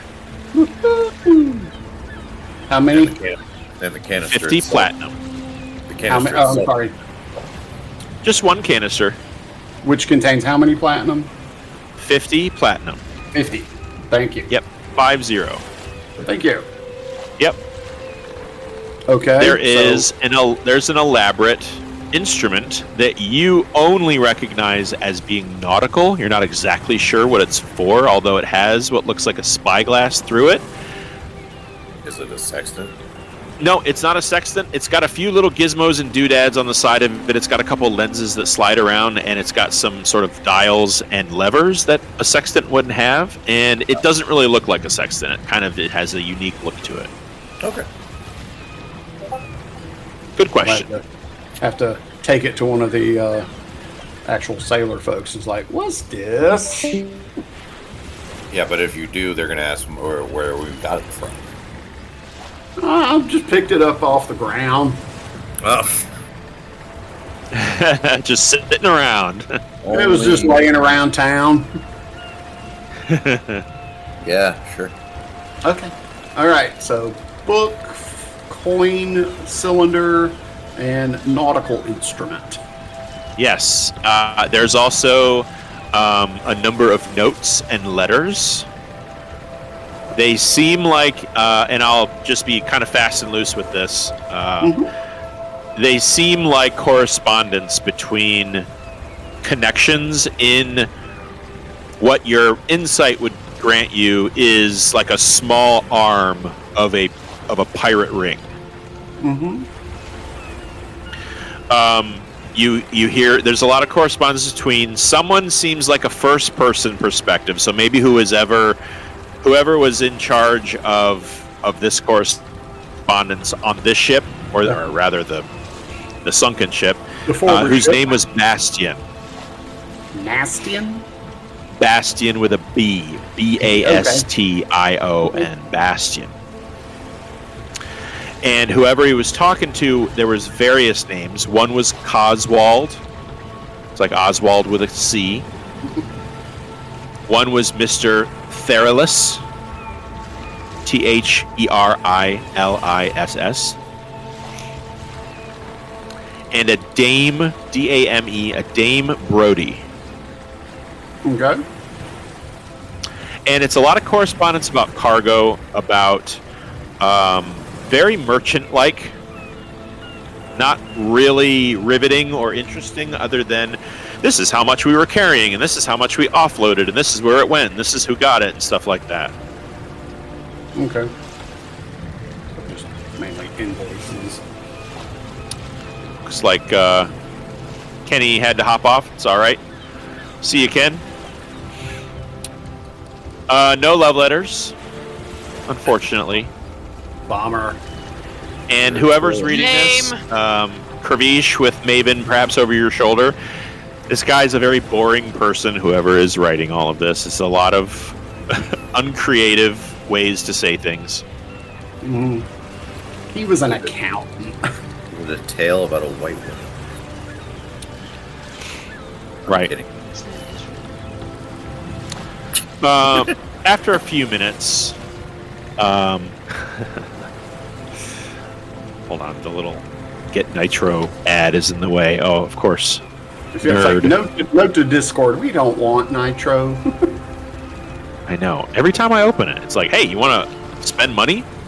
It's like every time you open up YouTube, he's trying to tell you to, YouTube Premium. It's like, no. Yeah. So while you guys are kind of milling around, pawing through this stuff, Daunt just kind of leans in. He's like, that's some pretty good-looking gear there, Kravish.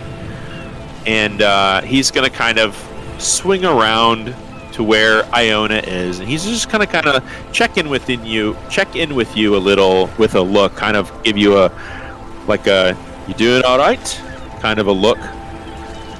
Iona is going to sort of signal back with a look that she is doing all right, and then because we're all going through our various loot, she is going to sort of hold up her thing of really nice swords and say, does anyone actually need a sword? Because I know we are all fairly well provisioned with our own weapons. We could always sell these when we get the chance. Yeah, Daunt's gonna his eyes are gonna go wide, and he's gonna say, well, that's quite a cache you got there. And he's going to pull up his rapier, which is very well made. And he's just gonna kind of compare it. He's like, I don't have any love for this blight, but if it's the best there is, and he just kind of slowly puts it back on his hip. He's like, yeah, these aren't bad, but this one's better. And he taps the jeweled pommel of his rapier. Yeah, it's like, no, I'm good with mine. Yeah, Daunt's gonna sidle up to. Is there anything that would suggest that any of these are magical? Do you think maybe Iona could cast detect magic? Okay, I'll do that for him. He waves his hands, his eyes glow white briefly, and he just kind of looks down a little disappointed and be like, some of them are nice, but it looks like that's all they are. Okay. And then he goes back to sleep. Okay. So these are just very well-made swords. Some of them. Okay. They're not all great. Some of them are just utility only. Yeah. Yeah. Some of the better-made ones we could probably sell. Well, hell, even some of the cheaper ones we could probably sell. Cheap. Yeah. No daggers. Sorry. Oh, it's fine. I have enough. And none of you said you wanted to loot any bodies on the other ship, so I don't know, maybe because I cleared the deck you weren't thinking about it, but there were dead bodies on the deck, but you guys kind of just walked right by them. Yeah. There was so much else going on. Besides that, I have something I want to do in the evening, but for now, I didn't think anyone would want the sword, so that was the most I had to do with what I've got right now. Oh, you're good. Well, it is the evening. It is the late evening. We're getting into the 9 to 10 o'clock at night hour. Iona has gone to sleep.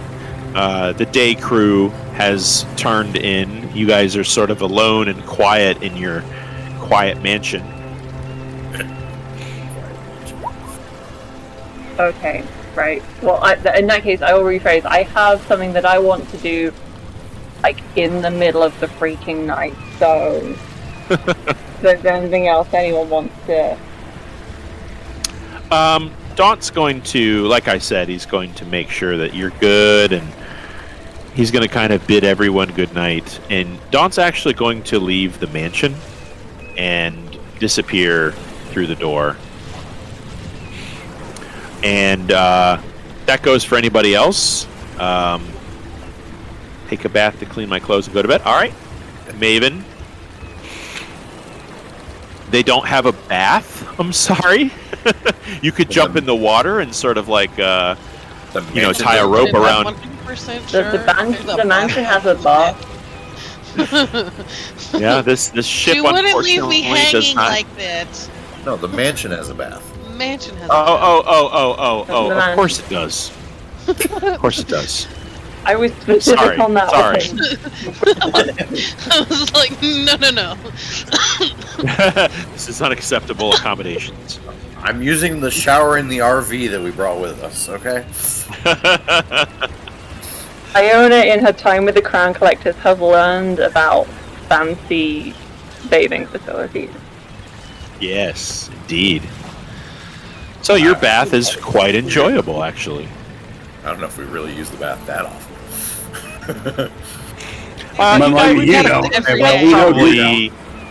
We've had like 3 or 4 bath episodes, I think.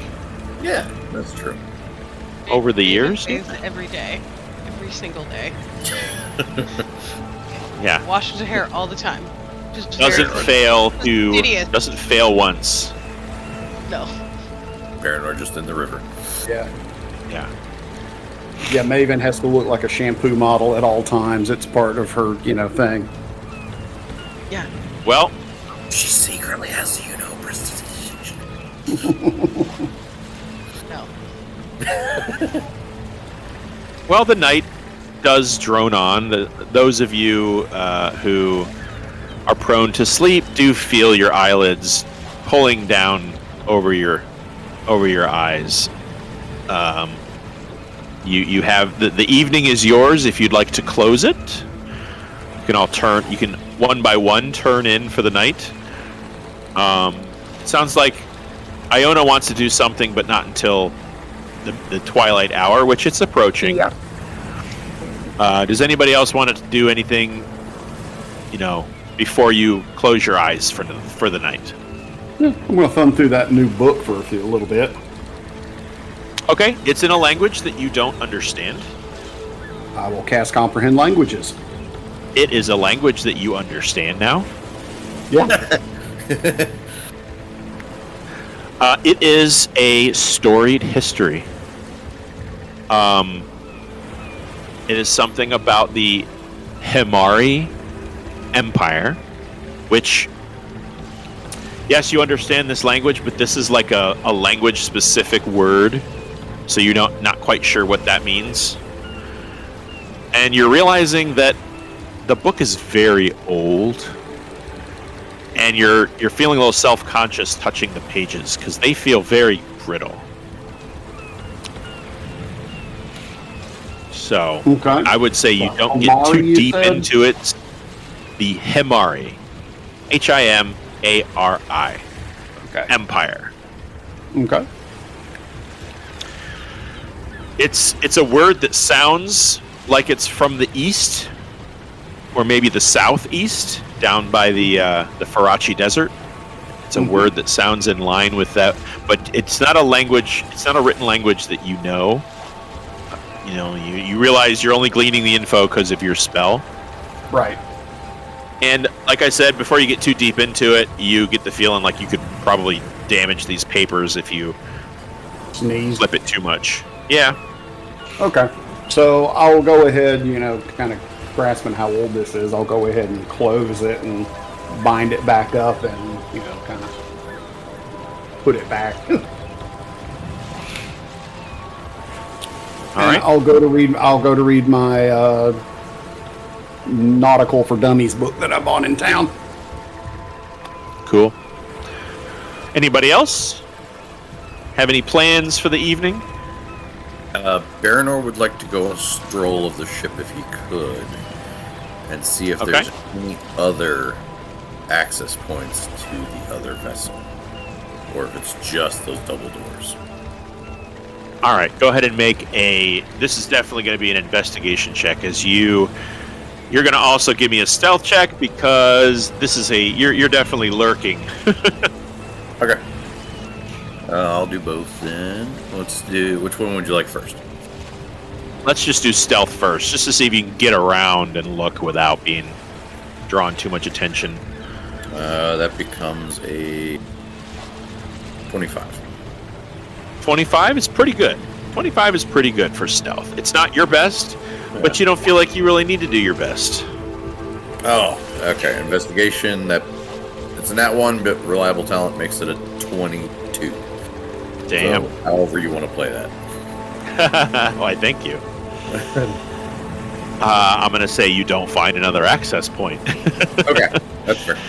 All right. But What did you say? That was a dirty 20 or 22. 1 or something? 22? Yeah, I mean, you can definitely tell there is no other access point. There's no pipes or hatches that connect. You can definitely feel like where the barrier is between the outer of this ship and where that boat docks to, and there's no way into that cavity. Okay. Yeah. You're kind of impressed by the architecture of the ship and that they are able to have a whole other boat dock in this ship. You know, it's kind of impressive. Okay. Have I noticed that the double doors are guarded in any way? From the outside? Yes. Oh, yes. There is a large burly shark and a huge bear on either edge of the doors whenever you guys were kind of milling about the deck above. They kind of stand still.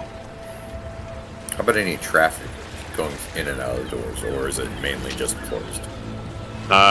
You didn't see anybody. Once the captain and his cohorts went through those doors, you didn't see anybody come out. Okay. And you didn't see anybody go in. All right. Sounds good. I'll Yep. retreat back to my cabin and pop Fenrir out of the ring and bed down with Fenrir and Iona. Okay. Iona, it is quite late. Did you want to sleep and then, or do your trance and then get up and do this? Or did you want to do this before you went into your trance? I mean, it depends on how late everyone else is getting to bed. So I may trance first, just because by the time I'm done, probably everyone's going to be asleep. Okay. Yeah, your trance actually is pretty uneventful. You don't have any visions. It's not interrupted by anything. As you control the climate in here, you're comfortable and warm, and you feel peaceful and alone in your room.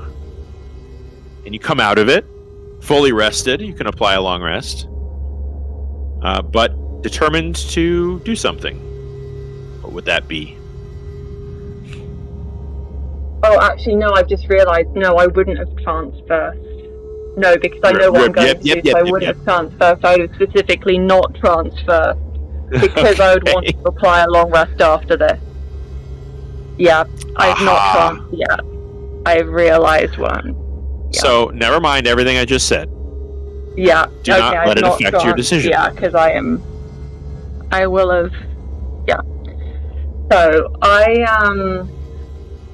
okay, I'm in my room, I'm getting out of my armor, I'm getting out of my tunic and that, and then once I hear everything get really quiet, I wait just a little bit longer, and then I go out to the training room, where I've got the flat of, the main part and the weapon racks, and I have brought my dagger with me, and I step beyond the flat front part to the part with the poison thorns on it, because I need to think about something, and I don't want to meditate about it because I don't want to. So I'm trying to find a different form of equilibrium, and so I do what I used to do in the temple, and I step barefoot onto the thorn. It's a little number I like to call healing isn't linear. I need to take a constitution saving throw.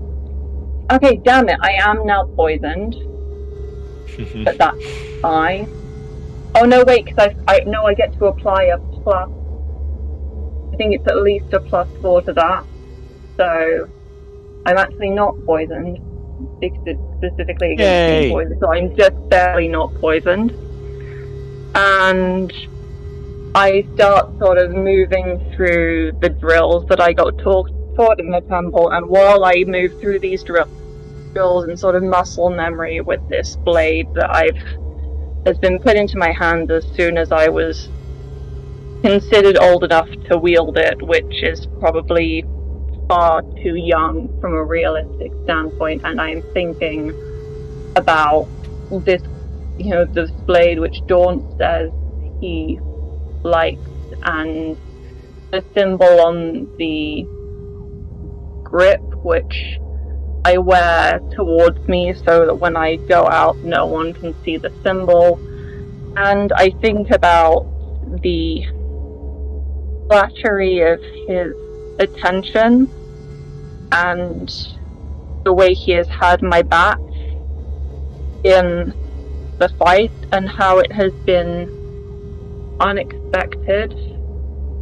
And I think about how, I know other people in the group have my back in a fight, but this is different. This is specific. He's made his intention, his desires pretty clear, and while I did not see them coming, I'm not going to pretend to mistake them. And I think about the way that Kravish and Maven always have each other's back in the fight, and I take 9 piercing damage from moving across the thorns. And then... Ow. Yeah, it's effort. It's nasty. And then I think about the way things used to be back in the temple, not the occasional one-night stands which were bad. I think about the examples that I've seen within the Talentar of longer relationships. I think of the relationship which was short-lived between my brother and more like a girl at the time. We were teenagers who turned out to be a servant of Bane, and how badly that ended. And I think of various men that Argh had over time, and the way they were used, and the way they ended up. And I think of who Daunt is, and again the attention and the desire and the idea of someone having my back. And then I think about when the woman was flirting with my brother back at the Needle and we were celebrating, and I stopped it because I knew that she wasn't really his type. And I think about this rule that we've always had, which is if we ever end up with someone that the other would consider unworthy, we would shut it down. So there would always be someone objective to prevent mistakes. And I think, that's not, is that normal for siblings? Is it? Do I know enough about normal siblings to know if that's normal? And then I think about what this actually derives from, and it is wanting the best for each other. And the fantasy that we have, which is that if we were ever completely free of Kelowna, this idea that one day I am coming to visit my brother and he has a wife that he loves very much, and he wants so many kids. I don't understand why he wants that many kids, but I have so many nieces and nephews, and there's someone with me to visit my brother with me. And I find that I can't imagine that person is Daunt. And I get off the map. Oh, go ahead. And I'm leaving bloody footprints, and I'm just looking down. I'm thinking, if this amount of mess is what I'm doing just to try to figure this out, then as much as he could be fun and he can be kind, I have left myself in a real mess here, and I cure wounds myself at 5th level because I'm just sort of realizing that I've left a mess, and I don't do it very well, apparently, for 21 points of healing, but that's whatever. And then I talk to I order the servants to clear up a mess. Well, before you actually open your mouth to speak, and as you go to cure wounds, you feel a presence. It's familiar to you. It's been a while, but it fills your stomach with a familiar sick. The pain of your feet as you go to cast the spell, you feel something weaken your magic. And behind you, you hear a somewhat painfully familiar voice. Leave it, girl. Leave the wounds. Let the poison fester. And you turn around, and just as you turn around, this figure disappears with a sickly yellow-toothed smile. Okay. And I think about that, and I think about the order, and I think about the blood on my feet, and the fact that I've stepped onto poison, and just about missed getting poisoned from the immunity I've been building up, the immunity that is a reason why Iona is pretty sure she can't have children, but is okay with that just because she doesn't particularly want any.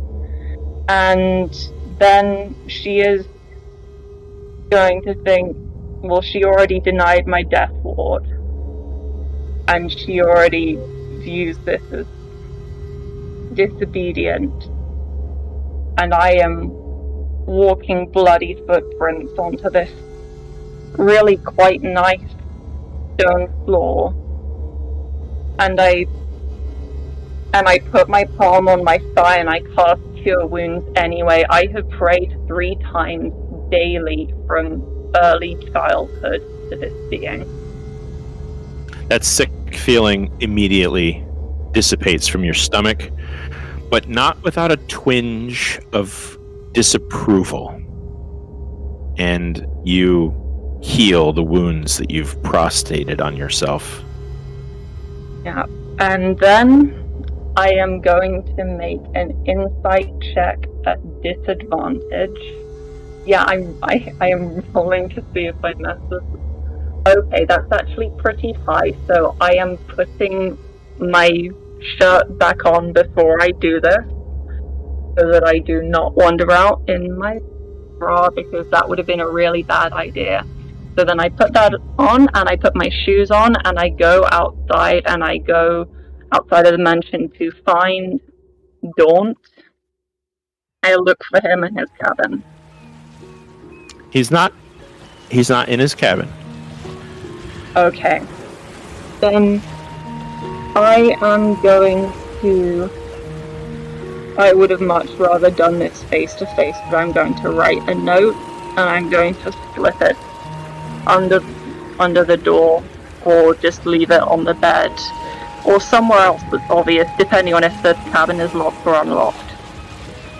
And I'm just going to write, "This cannot happen. I cannot be the reason why you stay with this group. I do not know if I am becoming something, but I know that I am changing, and I do not yet know fully what that means. You have my friendship," and I sign my name, and I leave that to him. Then I go out, and then I'm so sorry, but I knock on Kravish's door in the middle of the night until he opens it. Okay. Boom, boom, boom, boom. Wake up. Alright, so... Go get the door. Alright, so I'll get up very sleepily. I open the door, I'm in, some light trousers for sleeping, but, I don't wear a shirt or anything. Iona, what's up? What time is it? I understand. Kravish, I need the pamphlet which I gave you some days ago, and she's clearly, like, in an absolute mess, but for some reason this is what she's asking for. Pamphlet? You're gonna get up behind him and be like, what's wrong, babe? It's Iona. Come in. Yeah. I tell her to come on in. Like, I just need to take my mind off of something, so I need you to give me, and you can see on her face that she can't quite believe she's having to say the words out loud. She says, so I need you to give me the wizard's marriage season so that I don't have to think about it, because I will be too busy reading a absolutely excruciatingly terrible piece of literature. Okay. Now, repeat for me what it was that you were looking for. The pamphlet that I gave you, the one that Levin slipped into my pocket when we were in the Okay. I'll kind of blearily, I'll get a candle lit. I'll search through my, my satchel that I keep my books and writings and such. And I'll get, I think this is it. Any particular reason you need it at dark 30? And then Iona just sort of processes a lot of thoughts. She takes the pamphlet. Maven, I don't know if you've actually seen this, but I think, you out of character have seen this stuff. You know what you're seeing. Yeah, so out of character, you know what you're seeing. And so Iona sort of takes it and then thinks about things for a while. And then she says, Daunt and I are not going to be lovers. And then she hugs Pravesh quickly. And then she moves and she hugs Maven also quickly. Because she doesn't really seem to know what to do aside from that. Okay. And then she moves to leave. Okay. I must have missed a memo somewhere. We'll talk about it. Okay, good. And yeah. And then I go back. If no one else stops me, I go back to my room and I'm gonna walk with her. Okay. Put slippers on. Yeah, I put my bunny slippers on. It's really clear that she thought that you were just gonna leave her and misread that you would just let her go, and she's like, okay, they're coming with me. What? Honey, it's okay. Do you not want to talk about it, or do you want to talk about it? We can make tea. We can have the faceless people bring us tea, and we can talk about it. He can go back to the room and sleep if he wants to. I don't know, it's just sort of saying, well, if something is not happening, then does that mean that there is much to say? I have thought about it, and... Just because you've made a decision doesn't mean that it was easy, nor that it should be taken lightly now. It can still suck. Come on. Go back to sleep, babe. Yeah. She's gonna pat Kravish on his chest and tell him to go back to sleep. A little kiss on his cheek. And we'll go and we'll have tea and talk about boys. Okay. I'll turn around and my little pink bunny slippers squeak a bit while I walk back to bed. Baranor is peacefully sleeping in the cabin of the ship. Away from all of this. Oh yeah. You don't even hear it. Not that or Koza or any of the others do, but yeah, you don't even hear it. You're not even on the same plane of existence. The sea rocks you to sleep, and the rest of you manage to find rest, and that is where we will leave the session for tonight. On the waves over the ocean. Wow, what a session, guys. Holy moly. Stand through the hourglass, so on the days of our lives. Yeah. It's my weekly soap opera. Poor Kravish is just sitting there listening to Iona have a breakdown, and I'm like, I have completely missed the plot of this story. Because it wasn't for you. Like, what do you mean you're actually going to, like, show concern for my feelings? Ask me how I'm doing. She thought it'd be like, yeah, here's the pamphlet, one and done. She was not anticipating, like, hey, do you want to talk about your feelings? Yeah, meanwhile, you look at Kravish and he's just asleep in the corner. It's okay. Yeah, it's like, just like nobody, this is why nobody, like, was, this is why I had to do it on purpose to sleep. I didn't want to explain why some of the services are freaking mopping blood off of the training room floor. It's okay. We've all been there. Yeah, okay? we've all been there. We'll do like hair masks, like hair oil treatments. We'll do that. It'll be great. We'll make it work. I mean, you've already braided each other's hair. Oh yeah, it's just be much more in depth. Yeah, spa day. You guys are heading for a jungle tropical climate. I'm sure there's bubbling mud pits somewhere. That sounds awful. Ooh, and the humidity, man, your hair's gonna frizz. Don't tell me that. Stephanie, oh my god, I have curly hair, so we'll see how it lasts. But you've got a couple of days at sea left. That was a great. I think that was a great first real full day on the ship between last session and this session. That was cool. We're looking at the 7th of February as far as our next get together. Is that it's your whose birthday?